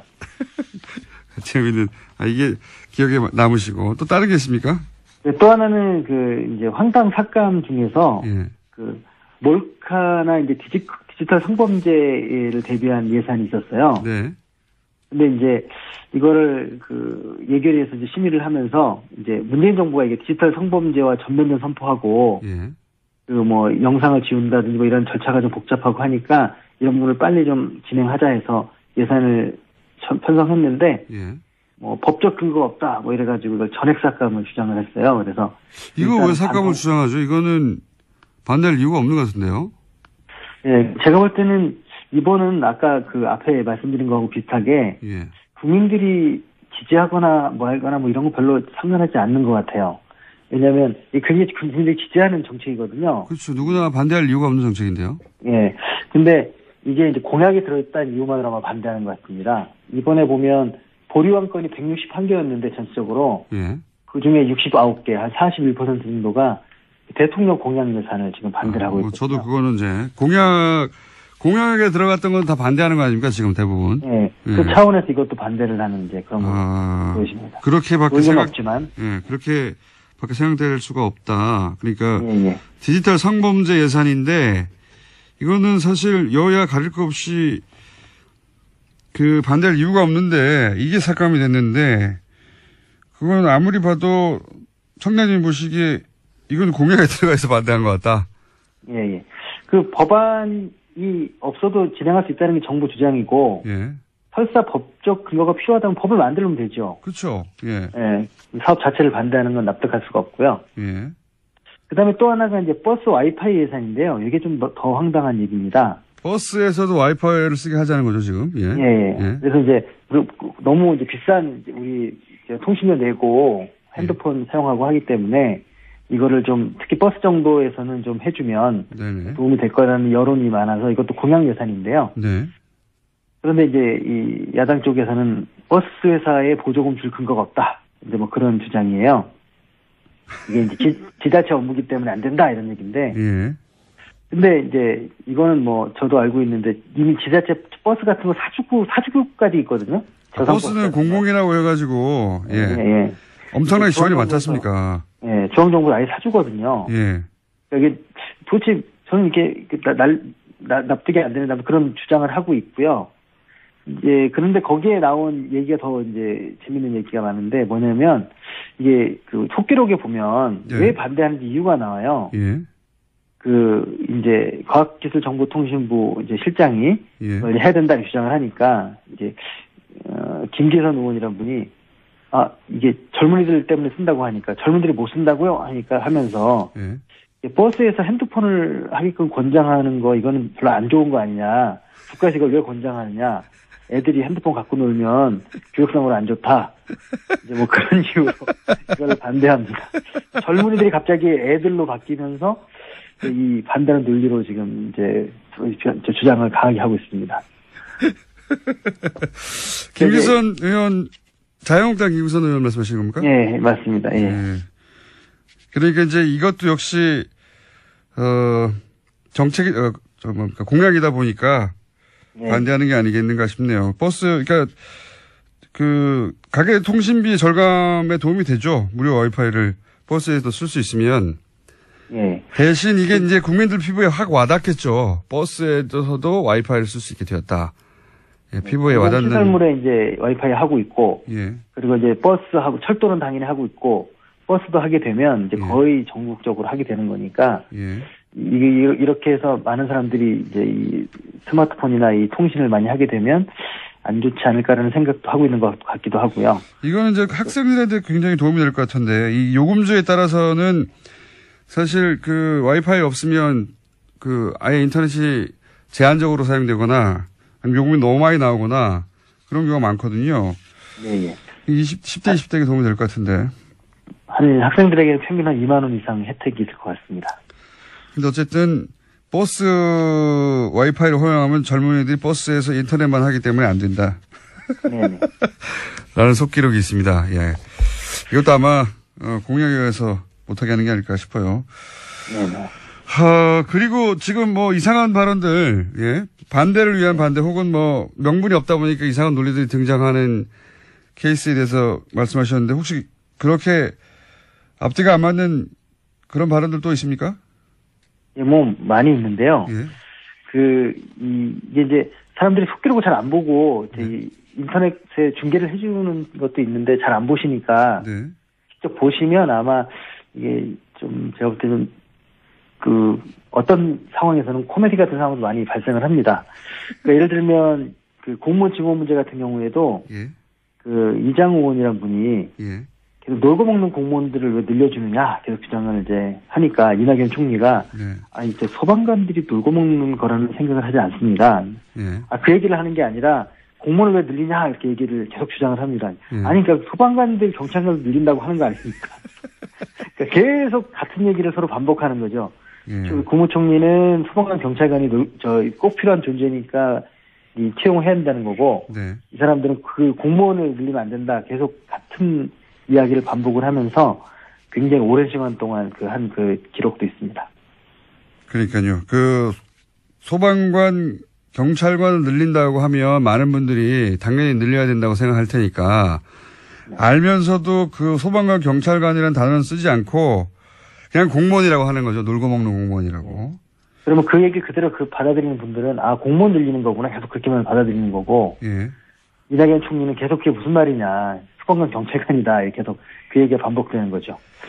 그 얘기 한 문장을 제가 지금 가지고 있어 읽어보면 공무원 놀고 먹는 공무원을 늘리면 어떡하냐 해서 이제 이낙연 총리가 그게 아니라 소방관 경찰관들 얘기를 하니까 이장우 의원이 공직자들을 구조조정해야 할 거 아니냐. 뭐 갑자기 이상한 얘기를 하면서 소방관 경찰관들이 아니라 계속 공무원들, 놀고 먹는 공무원들이라는 말을 반복하네요. 굉장히 길게. 예. 못 알아들어서 그런 건 아니라고 봅니다. 예. 예, 국민들이 공무원이라는 그런 거에 대해서 부정적으로 생각하는 게 있기 때문에 예. 계속 그 프레임으로 가고 있는 것 같습니다. 사실 언론에서도 이게 소방관 경찰관이라고 특정해 줘야 되는데 계속 야당의 프레임인 공무원 얘기만 하고 있어요. 공무원 증언이라고. 예, 맞습니다. 예, 이것도 언론이 자기 역할을 못하고 있는 거거나 아니면 일부러 안 하고 있는 거겠죠. 예. 마치 핵발전소냐 원자력발전소냐 하는 게 차이가 있듯이 예. 예, 그런 차이가 있는 것 같습니다. 네, 그러니까 이게 이제 소방관 늘리자고 하면은 많은 분들이 찬성할 테니까 야당은 공무원이라는 단어를 사용하는데 언론도 그냥 공무원이라는 단어로 계속 보도하고 있고 또 다른 재미있는 이야기 있습니까? 예, 뭐 그 외에도 이 촛불 시민들의 이 여러 가지 의사를 반영해서 새로운 예산을 편성하고 했다 뭐 그런 얘기를 하니까 네. 그 촛불 시민들 안에 이제 태극기 시민들도 이제 개념을 좀 비슷하게 포함을 시켜가지고 왜 태극기 국민들의 뜻을 반영하지 않느냐 하면 계속 그렇게 하시는 송석준 의원이라는 분이 계십니다. 태극기 국민들의 뜻을 반영하는 예산은 자기들이 제출하면 되잖아요. 예. 근데 태극기 국민들의 뜻을 반영하는 예산이라는 게 뭡니까? 뭘 해달라는 거죠? 대표적인 SOC 뭐 이런 얘기를 지금 하고 있는 것 같아요. SOC요? 예, 토건. 예. 뭐 이런 것들이 이제. 태극기 국민들은 소위 이제 개발 사업을 많이 해야 한다고 요구한다 이런 이야기인가요? 예, 그런 얘기를 이제 억지로 좀 얘기하고 있는 것 같습니다. 그런 얘기는 태극기 들고 외치는 분들은 그런 얘기 한 거 들어본 적이 없는데. 그러니까 개발 사업을 더 해야 된다는 논리를 태극기 국민들의 뜻이라고 이제 얘기한 거군요. 계속 속기록에 보면 그렇게 반복적으로 등장을 합니다. 물론 그 태극기 드시는 분들이 토건 사업을 좋아하시는 성향이 많을 수는 있겠죠. 근데 그분들의 주장은 아니라고 생각합니다. 그런 속성이 있는 분들이 있을 수 있겠지만 그분들이 태극기를 들고 토건 사업을 늘리라고 주장한 건 아니잖아요, 길바닥에서. 예. 알겠습니다. 이게 언제쯤 될까요? 지금 20여 년째 보고 계신데 이게 잘못하다가는 준 예산 편성 사태가 빚어질 수 있다. 언론들이 이렇게 전망하고 있는데 이게 준 예산 편성 사태라는 게 뭡니까 이게? 그 예산이 이제 통과가 안 되면 신규 예산 같은 어떤 이제 새로 변화된 예산을 사용하지 못하고 법적으로 보장된 예산만 쓰게 되는 거거든요. 이런 적이 있었나요, 과거에? 한 번도 없었습니다. 그래서 예산을 갈 리가 없다고 저는 생각하는 게 뭐냐면 어찌됐든 간에 야당이 주장하는 일부 사업을 받아줬거든요. 네. 만약에 이 예산안이 통과가 안 되면 야산이 원하는 사업 다 없어집니다. 하기 때문에 그분들도 끝까지 이거를 물고 가지는 못할 것이다 이렇게 생각합니다. 그럼에도 불구하고 이제 문재인 정부의 그 예산들을 집행하지 못하게 하는 목적이 더 커서 그런 사태까지 갈 수 있지 않을까요, 혹시? 그렇게 생각 안 하십니까? 그렇죠. 그렇게 될 수도 있죠. 왜냐하면 지금 아까 말씀드린 것처럼 선거 때 포퓰리즘이 아니라 엉뚱한 주장을 하는 것처럼 아동수당이나 돈을 선거 이후에 지급하라고 할 정도면 지금 현 정부가 예를 들어서 이런 돈을 못 써서 이게 이제 현 정부가 국가 운영을 잘못해서 이렇게 된 거다라고 몰고 가려고 하는 의지가 굉장히 강한 건데 그러다 보면 자기들 예산을 포기하면서까지 그렇게 할 수도 있지 않을까 하는 뭐 일부 있을 것 같습니다. 지금까지 좀 이렇게 저희들이 좀 예상을 항상 깼기 때문에. 그래서 지금 헌정사상 최초로 준 예산 편성 사태가 벌어질 수도 있다. 이게 여소야대이기 때문에. 근데 이제 그게 아직도 12월 말까지 가야 되기 때문에 그건 좀 더 지켜봐야 될 것 같습니다. 알겠습니다. 저희가 한 번씩 모시겠습니다. 사실 이거 예산 편성 과정 잘 안 지켜보거든요. 근데 이제 20여 년째 지켜본 분으로서 예전에 없던 희한한 일들이 벌어져서 저희 연결 한번 했는데 희한한 일들이 지금 얘기한 거 이외에도 많이 벌어지고 있죠? 네, 아주 많습니다. 그거 정리해서 또 한번 연결하겠습니다. 다음 주에. 오늘 여기까지 하겠습니다. 감사합니다. 나라살림연구소의 정창수 소장이었습니다. 문의 전화가 폭주하고 홈페이지에도 많은 분들이 접속하시는데 근데 이제 입금할 때 안원고 파이팅 이런 것 좀 넣지 말고 이름을 넣으시라고. 네, 그래야 돈을 돌려받을 거 아니냐고. 입금명에 안원고 파이팅 이거 안 된다고 꼭 본인 실명을 넣어달라고 부탁을 하고 있었습니다. 중요한 사항이죠. 네. 그리고 이런 문자가 왔네요. 삼시세끼 고기를 먹는 혈관미남. 제 혈관이 튼튼하긴 합니다. 네, 혈관미남 처음 들어보는 별명이라 소개했고요. MB의 반격이 시작된 듯합니다. 댓글들이 심상치 않아요. 특히 김관진 풀려난 이후 안보 관련 뉴스에 따로 몰려다닙니다. 맞습니다. 정확하게 보신 거고요. 예. 저도 체크 중이고 데이터를 지금 축적해서 분석하고 있습니다. 네. 좋은 점도 있습니다. 네. 어떤 점이 좋으냐? 거기에 사용됐던 아이들도 다 등록하고 있거든요. 등록해놓고 예전에 시발단 추적하듯이 추적하고 있으니까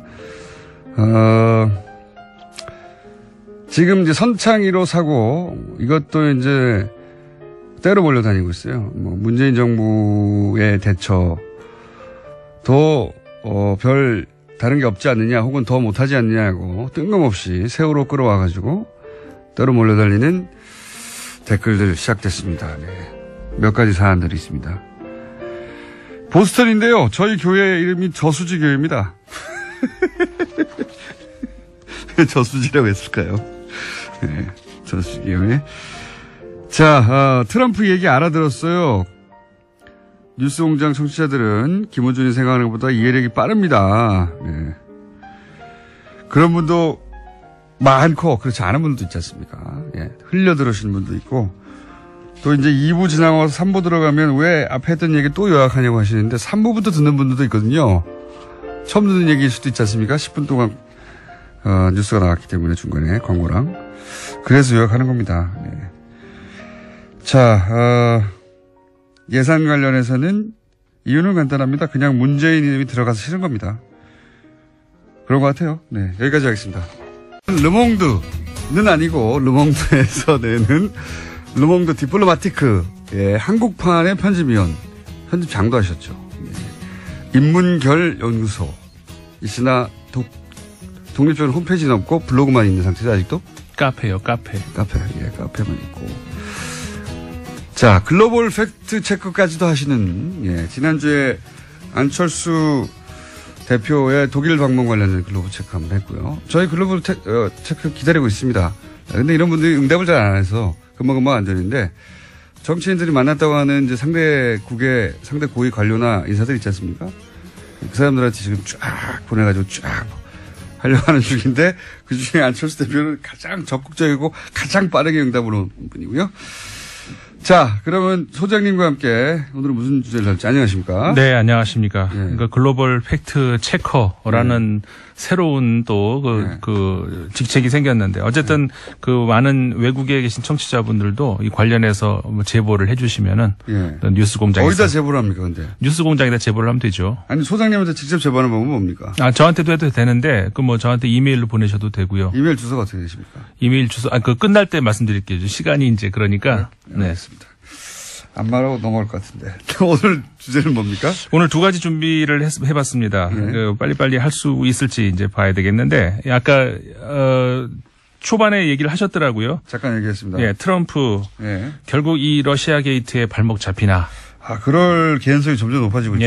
이 이야기를 해볼까 하고, 그 다음에 사실은 메인은 메르켈 총리가 정치 위기를 맞았거든요. 이 사선을 앞두고. 독일이 연정이 지금 구성이 안 되고 있죠. 그렇죠. 근데 이 대연정으로 과연 돌파 가능한가 이 가능성이 다시 부각되고 있어서 그 얘기를 해볼까 합니다. 알겠습니다. 그 트럼프 대통령이 정치적인 위기를 맞고 있다. 사실 따지고 보면은 바다 건너 미국만의 얘기가 아니라 이 트럼프 대통령이 이제 국내 문제로 발목이 잡히게 되면은 이 국제 문제, 특히 이제 한반도 문제에서도 사실 내 코가 석자인데 거기서 뭘 어떻게 할 수 있을 그런 어떤 뭐라고 할까요? 그 반경이 좁아지죠.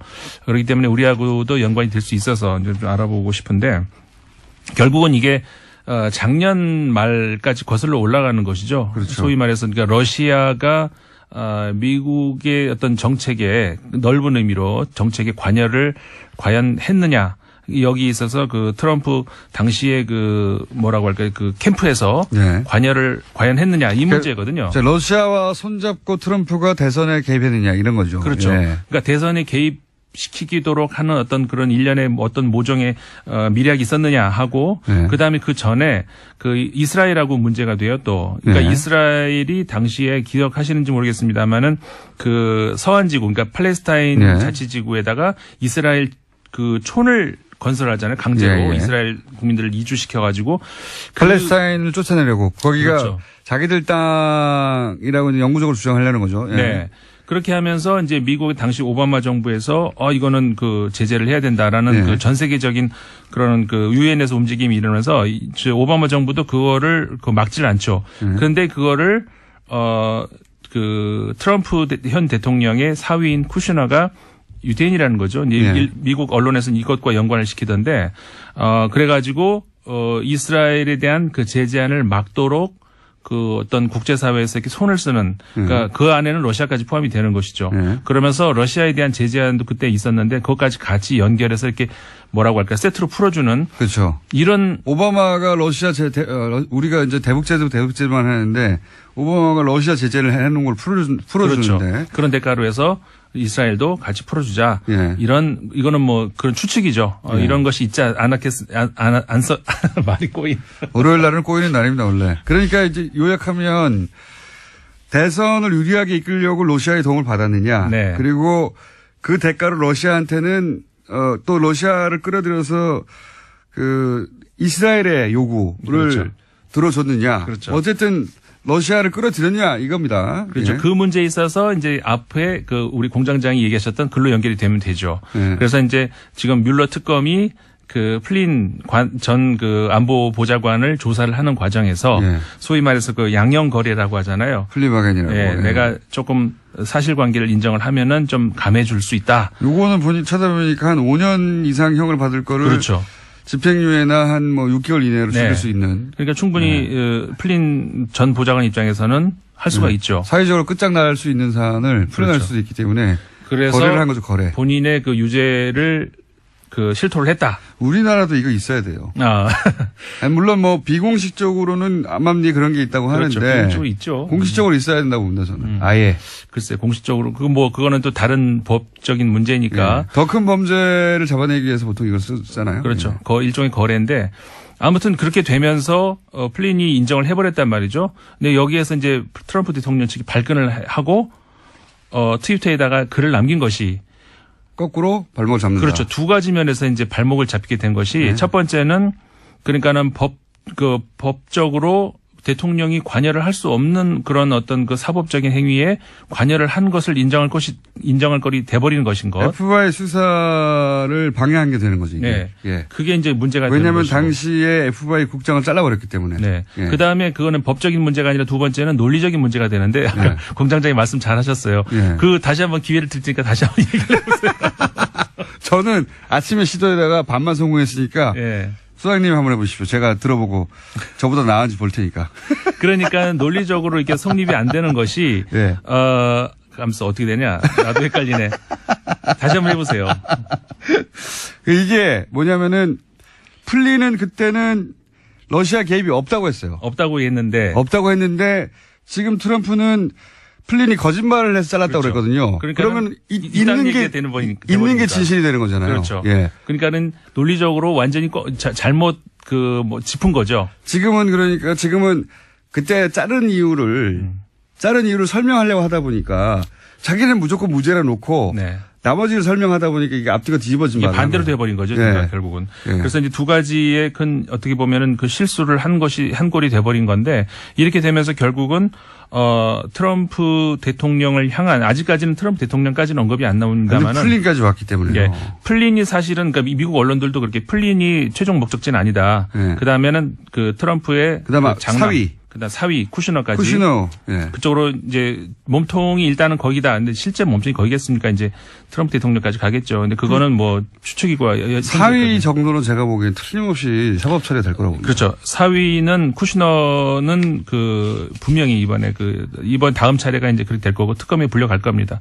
이렇게 되면은 약간 트럼프 대통령 입장에서는 정치적으로 최대의 위기에 몰리는 그런 상황이 곧 조만간 오게 된다 이거죠. 사위는 너무 많은 일들이 연루되어 있더라고요. 예. 네, 그렇죠. 그래서 사위까지 가면 그 다음에는 딸이고요. 그러면 이제 트럼프 대통령 남게 되는 거죠. 그렇죠. 자, 그런 건 우리가 지켜봐야 되고, 예. 저 쿠슈나가 오늘 미국 날짜로 3일인데 그 이스라엘에서 무슨 연설을 합니다. 예. 그 관련 한번 우리 들어볼 필요성이 있습니다. 그래서 또 이스라엘 얘기하니까 생각나는데 이제 쿠슈나가 유대인이어서 또 그런지 예루살렘을 이스라엘의 수도로 인정하는 트럼프 대통령이 네. 수도로 하려고 하는 그런 시도가 또 있죠. 이것도 큰 문제가 되고 있어요. 네, 그 문제가 또 옆으로 번지니까 일단 거기까지 우리가 보기로 하고 그 다음에 그 독일 이야기를 해봐야 되겠습니다. 3분밖에 안 남은데 하시겠습니까? 네, 해야죠. 그래도 시도해보죠. 예. 자, 간단하게 하자면 우리가 그 자메이카 연정이라고 흔히 얘기를 하죠. 왜 네네. 그러냐면은 독일의 그 세 개의 정당이 색깔이 검은색, 노란색, 초록색이기 때문에 자메이카 국가 색깔하고 국기 색깔하고 예. 이제 비슷해서 그렇게 부르는 건데 뭐냐면은 지난 총선에서 제1당, 그러니까 승리를 했던, 하지만 과반에 실패했던 그 기민연, 네. 혹은 기민당이라고도 하죠. 네. 기독교 민주당이 메르켈 총리죠. 다시 정부를 구성하는 데 있어가지고, 기독교 사회당, 그 다음에 기사당, 그 다음에 기독교 사회당은 워낙에 이제 같이 항상 왜냐하면 네. 지역 정당이기 붙어 때문에 있으니까요. 네. 붙어 있으니까는 그렇게 치고 기민 기사는 붙어 있다고 보시면 그렇죠. 되고. 그 다음에 네. 자유민주당, 자민당 이 네. 정당이 노란 색깔을 상징하고 있는데 이 정당은 우파죠. 그러니까는 우파 중에서도 친기업 성향. 그러니까 어떻게 보면 우리나라의 주류 우파랑 비슷하다라고 생각하셔야 됩니다. 거기서 이념이 빠진 이렇게 생각하시면 될 것 같아요. 그렇죠. 네. 이념이 빠지고 그러니까는 굉장히 극단적인 자유주의를 주장하는 어떤 그런 쪽에 이제 속하는 것이고, 그러니까는 그 세데우 그러니까는 기민당보다 더 약간 오른쪽에 가 있다. 오른쪽에 있는. 그 다음에 또 하나의 정당이 이제 녹색당이거든요. 이제 문제가 여기서 생기는데 친한강. 세데우 기민당을 가운데 두고서 자민당하고 녹색당하고 이게 좌우로 양쪽에 서로 좀 안 맞는 정당이거든요. 예, 그걸 묶어서 지금 연정을 하려고 하는데 그게 실패를 했죠. 예. 여러 가지 실패한 이유가 일단 에너지 문제에 있어서 그 핵 발전은 이제 폐기하기로 2030년까지 폐기하기로 됐지만 이 화석 연료를 2020년까지 폐쇄를 하느냐 안 하느냐 문제에 있어서 자민당과 녹색당이 전혀 맞질 않죠. 네, 그다음에 맞습니다. 조세제도에서도 전혀 둘이 안 맞아요. 그러니까 깨져버리는 거라는 거죠. 자민당이 결렬 선언하고 일어서 그렇죠. 재밌는 게 자민당이 먼저 결렬 선언을 했어요. 난 녹색당이 먼저 할 줄 알았는데 아무튼 이렇게 되면서 정치적인 위기를 맞았죠. 선거를 다시 해야 되느냐 이런 문제까지 왔는데 독일은 참고로 잘 모르시는 분도 있으니까 독일은 한 5개, 6개 정당이 항상 원내에 진출해 있거든요. 그렇죠. 독일식 정당 명부제 때문에 지지율만큼 받기 때문에 네네. 항상 연정을 안 하면은 사실 구성이 안 돼요. 구성이 안 돼요. 예. 다수당이 구성이 안 되니까 그래서 이제 이번에도 하려고 그랬고 2차 대전 이후에 항상 구성해 왔는데 처음으로 연정 구성에 실패했다. 그렇죠. 위기다 이런 거죠. 그래서 위기다 이런 얘기를 나왔는데 30초 남았습니다. 그래서 마지막으로 남은 제일 가능성이 있는 것이 제1 야당인 3인당과 대연정을 한마디로 말해서 이건 우리가 대연정이라고 하는 것이죠. 왜냐하면 규모가 크거든요, 얘네들은. 여당하고 제1 야당하고 연정을 하니까 이렇게 되면은 과연 그럼 가능할 것인가. 근데 3인당 입장에서는 이게 불가능하다 생각된 것이 할 때마다 대연정에 참여할 때마다 지지율이 떨어졌어요. 그렇죠. 자기 지지자들을 배반하는 거니까. 그렇죠. 지금 이런 상황입니다. 이번에는 어떻게 가능성이 더 높아 보이는 것이 이거 아니면 길이 없다. 임상훈 소장이었습니다. 감사합니다. 안녕. 지금 국회에서 한참 이걸로 싸우고 있는데요. 예. 문재인 정부의 공약 관련된 예산은 통과시키지 않겠다는 게 지금 야당의 의지인 거죠. 실제로는 다른 게 중요한 게 아니라. 요 문제는 저희가 3부에서 정창수 나라살림연구소장, 예산만 20년간 파온 분입니다. 그래서 뭐가 잘못됐는지 따져보기로 하고요. 그리고 지난 주말에 SNS 제가 오픈에서도 잠깐 얘기했지만 김동진 판사. 굉장히 화제였어요. 관련 뉴스가 많이 있죠. 이것도. 네, 김관진 전 장관 등 구속 적부심을 통해서 석방에 잇따라 되자요. 여기에 대해서 현직 부장 판사가 공개적으로 비판을 해서 화제가 되고 있습니다. 아까 말씀하신 것처럼 자신도 법관 생활이 19년째인데 구속 적부심에서 이런 식으로 하는 것은 본 적이 없다. 이렇게 지적하고 있는데요. 김 부장 판사 같은 경우에는 과거에 원세훈 전 원장 판결에 대해서도요. 비판을 한 바가 있습니다. 본 적이 있다는 법조인들을 제가 본 적이 없어요. 저도 궁금해서 물어봤는데, 이제 신광열 판사를 비판하는 거는 이제 정치적 비판이라고도 보수 매체에서도 하는데, 이 석방 자체가 정치적인 거죠, 사실은. 석방 자체가. 그리고 이제 김동진 판사 페이스북 발언에 대해서 비판이 있어요. 법관은 판결로 말해야 되지 않느냐. 법관이 맡은 개별 사건에 대해서는 판결문을 쓰니까 그때 이제 판결로 하고 싶은 말을 하죠. 근데 김관진, 임관빈 석방처럼 굉장히 중대한 정치 범죄인데 그걸 밝히는데 가장 중요한 피의자 2명을 풀어줬단 말이죠. 이런 경우 내 판결이 아니니까 아무 말도 하면 안 된다는 거잖아요. 지금 김동진 판사의 비판은, 대한 비판은. 그러니까 어떤 판결에 대해서 아무도 어떤 말도 하면 안 된다. 이걸 법관 독립이라고 얘기하는데 저는 이게 말이 안 된다고 보는 게 법관 독립이 어떤 판결에 대해서도 누구도 어떤 말도 하면 안 된다. 이 말이 아니잖아요. 이 말이 아니라 예전에 이제 법관 판결에 이제 권력이 또 영향력을 행사해 왔기 때문에 그걸 못하게 그런 영향력을 행사해서는 안 된다. 법관은 독립되어야 된다는 이야기인데 근데 이 신광열 판사의 석방은 법과 양심이 아닌 다른 이유로 그런 석방을 하지 않겠느냐. 이런 의심을 하는 거거든요. 그러니까 끊임없이 문제 제기를 거꾸로 해야 돼요. 그게 법관이 법과 양심이 아닌 다른 이유로 판결했다고 의심이 되면 그런 거 아니냐고 계속 이야기를 해야 그게 사회적인 압력이 되고 그래서 오히려 그게 사법부의 독립을 지키는 거죠. 예. 석방이 이상하다 계속 떠들어야 되는 사건인 겁니다. 이거 법과 양심 이해의 요소 아닙니까? 이런 판결 내는 거. 이렇게 계속 떠들어야 법관의 독립이 실제 유지되는 거죠.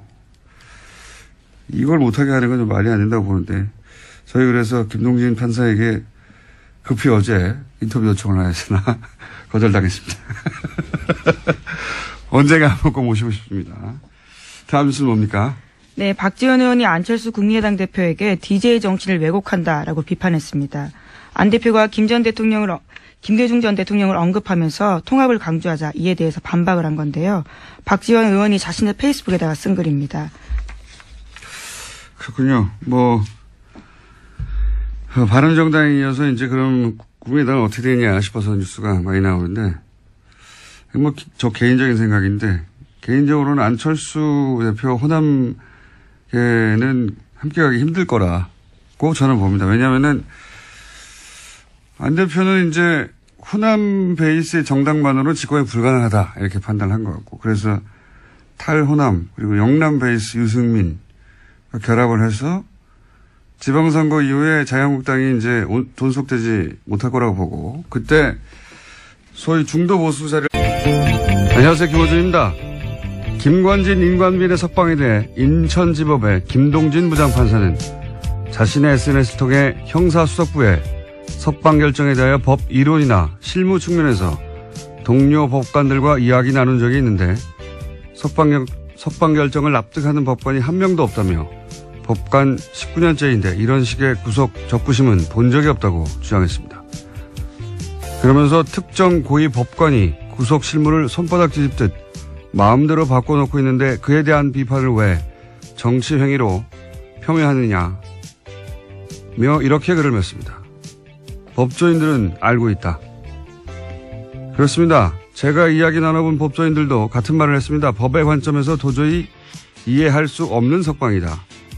한편에선 신광열 판사에 대한 비판은 법원의 독립성을 해친다고도 합니다. 그런가요? 법원의 독립은 법관의 법과 양심을 권력으로부터 지켜주자는 것이지 정치적 의도를 의심케 하는 판결도 토달지 말라는 게 아니지 않습니까? 공동체가 지켜줘야 할 법과 양심을 저버렸다고 의심받을 판결을 내린 건 신판사 본인입니다. 오히려 입을 다물고 있는 게 공동체의 법과 양심을 저버리는 거죠. 김호준 생각이었습니다. 자, 월요일이니까 뭐가 많겠죠?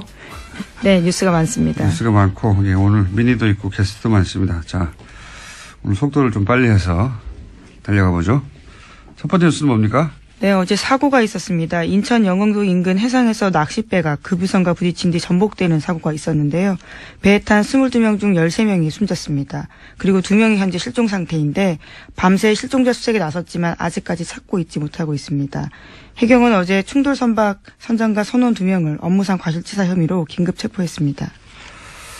세월호 때와 이제 대처를 비교하려는 어쩔 수 없는 기자들의 어떤 속성 때문에 관련해서 굉장히 많을 수밖에 없는 뉴스예요. 예. 뭐 정상적인 정부라면 사실은 다를 수밖에 없고 대처가 문재인 정부의 대처가 지금 특별할 건 없다고 보는데 저는 정상적이라면 다 이렇게 했었어야 되니까. 근데 이제 거꾸로 문재인 정부에서 대처하는 걸 보니까 다시 박근혜 정부 때 안 했던 게 눈에 띕니다. 예, 이 뉴스를 보니까. 가장 먼저 눈에 띄는 게 해군 투입이에요, 해군 투입. 예, 이번에는 해군 함정이 16척인가요? 그리고 헬기도 투입되고, 그리고 해군 소속 잠수사들 20여 명 투입되고 즉각.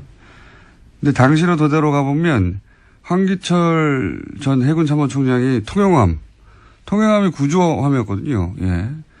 출동 명령을 내리는데 상부라고만 표현됐는데 도대체 누가 정확하게 제재했는지는 안 나오고 상부가 출동을 제지하고.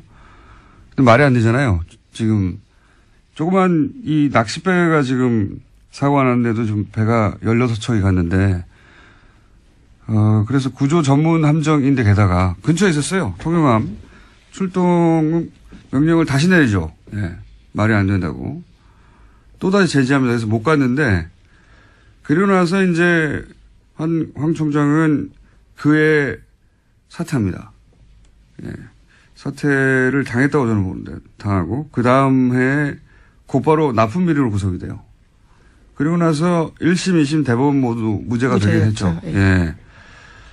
그리고 되돌아보면, 통영함 출동을 제지한 게 누군가? 제지할 수 있는 사람은 합참의장, 국방부 장관, 대통령, 세 분밖에 없어요. 해군 총장이 배를 출동시키라고 했는데 왜 사고가 나서 못하겠단 말이죠. 그게 이제 괘씸해서 이 양반을 찍어내고 납품비리 만들어서 억지로 엮어 넣었다가 결국은 무죄가 됐지만, 하던 코미를 해고했으니까 FBI 사법 행위를 방해한 게 된 거죠. 어쨌든 트럼프 트윗 다시 한번 해야 되겠습니다. 이게 무슨 말인지 이해할까 모르겠네요. 이해가실까? 거짓말을 하다가 결국은 자기한테 굉장히 불리한 트위터를 썼다. 이거예요. 거짓말을 하다가 연속으로. 이거 다시 한번 해야 될 것 같습니다. 자, 오늘 여기까지 하고요. 어쨌든 논리가 정반대로 꼬였다는 거고. 여기까지 해야 되겠습니다. 시사인의 김은지였습니다. 감사합니다. 네. 바로 이어서 이정열 전 영장 해설 전담 판사 연결돼 있습니다. 안녕하십니까? 네, 안녕하세요, 공장장님. 네. 월요일이라 말이 꼬이고 혀도 꼬이고 하고 있는 와중인데. 아니요. 자, 알아들었습니다. 알아들으셨어요? 네. 네, 이 말은 나는 똑똑하다 이 말이죠. 아이, 무슨 말씀. 자, 우선 시간 역순으로 네. 최윤수 국정원 2차장 영장이 기각됐습니다. 이거 예상하셨던 바입니까? 그게 쉽지는 않았어요. 아마 청취자님들도 마찬가지일 텐데 당연히 풀리지 않겠냐 생각을 하셨을 거고 저도 비슷했는데 일단은 어떻든 풀리든 안 풀리든 간에 이종명 전 차장하고 아까 언급하셨던 최윤수 전 차장하고 같이 가지 않겠나라는 생각은 했어요. 한쪽이 풀리면 다른 쪽도 풀리고 한쪽이 들어가면 다른 쪽도 들어가고 이랬었을 것 같거든요. 얘기 들어보면은 또 이런 말씀하시는 분들도 계시더라고요. 이 김관진 전 장관이나 임관빈 전 실장 같은 경우는 이제 종전에 그 이명박 박근혜 정권 때 무기거래 관련이 있는 사람들이라 입을 막을 필요가 있어 꼭 풀어줘야 되는데 지금 이 전 차장은 무기거래랑 관련이 없으니까 그냥 적부심에서 못 나오지 않겠냐 이런 얘기를 하시는 분들도 계시던데 아무튼 이제 구속되지 않겠나 싶었어요. 최 전 차장도 이종명 전 차장 적부심에서 못 나가니까.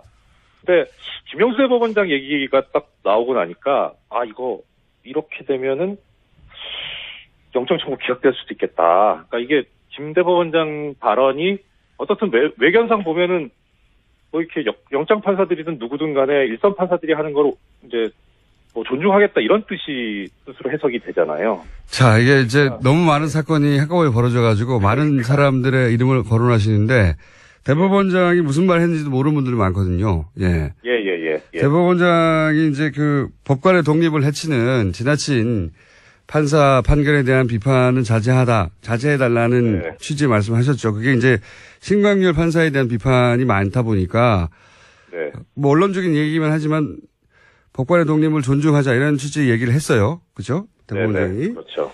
예. 네, 왜냐하면 최근에 이제 이런 영장 기각이나 또는 뭐 구속 적부심을 통한 석방에 대해서 워낙 비판이 많으니까요. 예. 이제 그 말씀을 듣고 또 이 최윤수 구속영장 기각시킬 때 부담을 덜고 기각을 시켜버리는 게 아닐까 이런 전망을 하셨다는 거죠. 그렇죠. 뭐 예. 판사들이 용기를 얻었을 것 같다. 용기를 얻었을 것 같다. 잠깐만요. 김동진 부장판사의 SNS에 대해서는 어떻게 생각하십니까? 이거 왜 비판하지 말라는 거냐? 말도 안 되는데, 예, 그렇죠. 일단 뭐 거의 다 맞는 말씀이에요. 저 동의하고요. 예. 그러니까 특히 이제 구속적 부심 결정이 잘못했다라고 비판하는 거는 당연한 이야기고, 그 20년 가까운 경력 가진 현직 뭐 부장이 보더라도 이상하니까 그러니까 예. 그렇게 썼는데, 이게 이제 여기에 대해서 뭐 또 김동진 부장의 이야기에 대해서 비판하는 얘기가 또 좀 나오던데 보면, 예. 뭐 언젠가 기회가 되면 말씀드릴지 모르겠지만 이게 서울중앙지방법원에서 한 구속적 부심 결정이잖아요. 예. 그러니까 이런 식으로 하게 되면은 중앙지방법원이 우리나라에서 차지하는 위상이, 우리나라 법원에서 차지하는 위상이 상당히 커요. 거의 뭐 선도적이거든요. 예. 어떤 법원 중에 제일 크니까. 그래서 중앙법원에서 하게 되면은 다른 법원에 그 미치는 영향 파급 효과가 상당히 크거든요. 기준점이 그러니까, 되는 거죠. 기준점이. 그죠? 그렇죠. 예. 그래서 김동진 부장 입장에서 보면 지금 김동진 부장이 무슨 업무를 맡고 있는지까지는 제가 잘은 모르겠지만 어쨌든 다른 선점하고 있겠다. 그런 거군요. 그 자리. 그래서 이제 영호남 화합하고 합리적 보수. 또 바람이 새네, 오늘 또. 적자로 나서겠다 이런 그림이고, 호남계는 왜 자기들이 그런 보수 정당의 미끄럼이 돼야 하느냐. 안철수 대권을 위해서 왜 우리가, 그런 짓을 해야 하느냐 이거거든요. 예. 정치적 노선도 다르고. 이제 거기에 예로 들려진 게 김대중 전 대통령이었어요. 다시 한번 서로 이제 굉장히 목소리를 높인 건데요. 특히나 안철수 대표 같은 경우에는 당내에 김대중 전 대통령과 정치한 사람이 많은데 수건이 남북통일 아니었냐라면서 영호남 통합도 못하면서 남북통일 어떻게 하냐 이렇게까지 이야기했습니다. 그러니까요. 뭐 서로 말로 싸우고 있는데 결국은 헤어지게 되지 않겠는가.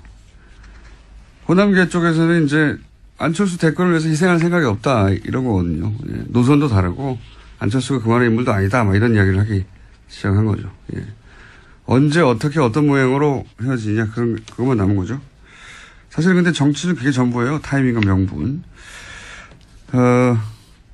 시간이 벌써 다 됐네요. 이정률 판사 기다리고 있는데 자 제목만 짚고 몇 가지 넘어가죠. 네, 그러면 트럼프 소식부터 먼저 전해드리겠습니다. 트럼프 소식. 네, 예.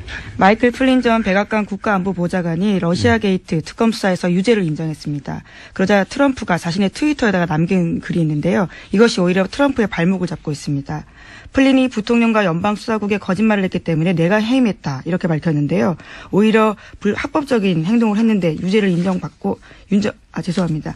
플린이 합법적으로 행동했는데도 유죄를 인정하고 감형받으려 하는 것이 부끄럽다 이렇게 이야기를 한 건데요. 그러니까 오히려 사법방해죄가 되는 게 아니냐라는 논란이 일고 있습니다. 이게 그냥 넘어가려고 그랬는데 시간이 짧아서 잠깐 얘기하고 넘어가야 되겠네. 이제 트럼프의 트위터가 이런 얘기거든요. 플린을 해고한 이유는 그가 거짓말했기 때문이다.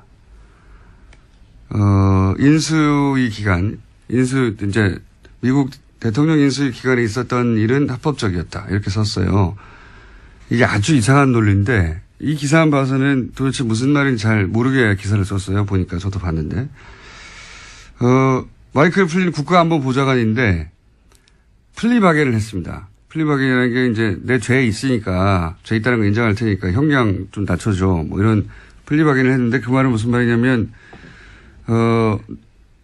그 인수위 기간에 트럼프가 합법적이라고 했던 그 기간에 불법적인 일을 했다는 거거든요. 근데 트럼프가 이제 플린을 해고한 게 거짓말을 했기 때문이라고 했는데 이게 왜 이상한 논리냐면 트럼프 말은 플린이 불법이 있었던 것처럼 FBI 거짓말 했다는 거예요. 그 기간에. 네, 앞서서 그랬다라는 거죠. 불법이 있었던 것처럼 불법이 없었는데 트럼프가 트위터에서 하고 싶었던 말은 자기는 잘못이 없는데 플린이 마치 불법이 있었던 것처럼 자기를 모함했다. 이런 소리예요. 모함했다. 그래서 해고했다.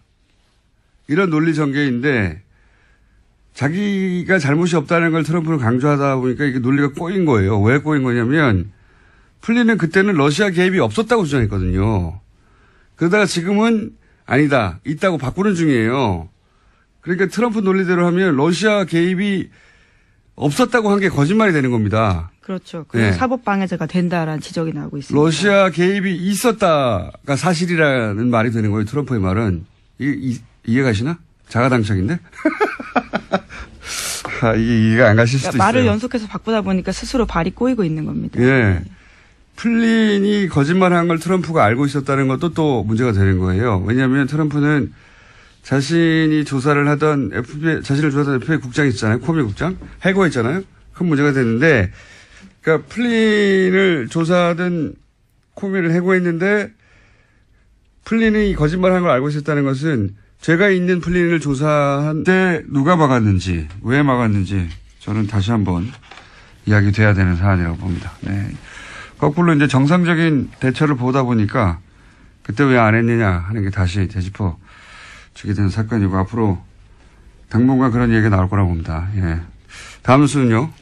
네, 최윤수 전 국정원 2차장에 대한 구속영장이 지난 2일 기각됐습니다.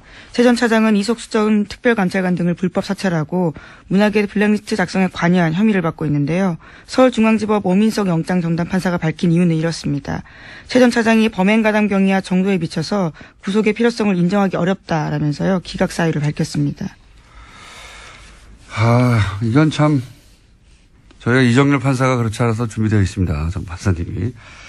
이건 이제 이석수 전 특별감찰관이 뒷조사를 당한 건 명백하단 말이죠. 그래서 뒷조사를 한 내용을 우병우 수석에게 전달한 추 전 국장은 구속됐어요. 이 일로. 네, 심지어 추 전 국장 같은 경우에는요. 검찰 조사에서 이러한 불만을 말하기도 했다라고 채널A가 보도하고 있는데 추 전 국장은 청와대 보고는 상관의 지시에 따른 거였다라고 인정하면서 자기가 범죄를 저지른 거면 이를 지시한 최윤수 전 차장도 범죄자다 이렇게 이야기하고 있다고 합니다. 너무 당연하죠. 자기 보고 그걸 하라고 시킨 사람은 구속이 안 된 거 아니에요. 자기는 그 일을 했을 뿐인데 이게 이제 이 영장은 결국은 추 국장 이야기는 최윤수 전 국정원 차장이 시켜서 한 일인데 왜 나만 구속되느냐 이 말이고 법원이 이제 시킨 사람은 풀어준 건데 이게 이제 우병우 전 수석 영장으로 가는 징검다리였었다고 다들 이제 추정하는 건데 이걸 우병우 전 수석 영장이 발부돼서는 안 되니까 막은 게 아니겠느냐 이렇게 얘기들 할 수밖에 없는 상황인 거죠. 예. 이명박 정부에서는 김관진, 박근혜 정부에서는 우병우. 이 두 사람은 절대 구속되면 안 되는 사람이라고 봅니다. 네. 관련 영장이 계속 기각되고 있어요. 요건 이정렬 판사하고 저희가 다뤄보겠습니다. 자, 다음 순은 뭡니까? 네, 그래서 관련해서 계속해서 혐의가 나오고 있는데요. 우병우 전 수석 관련된 혐의입니다.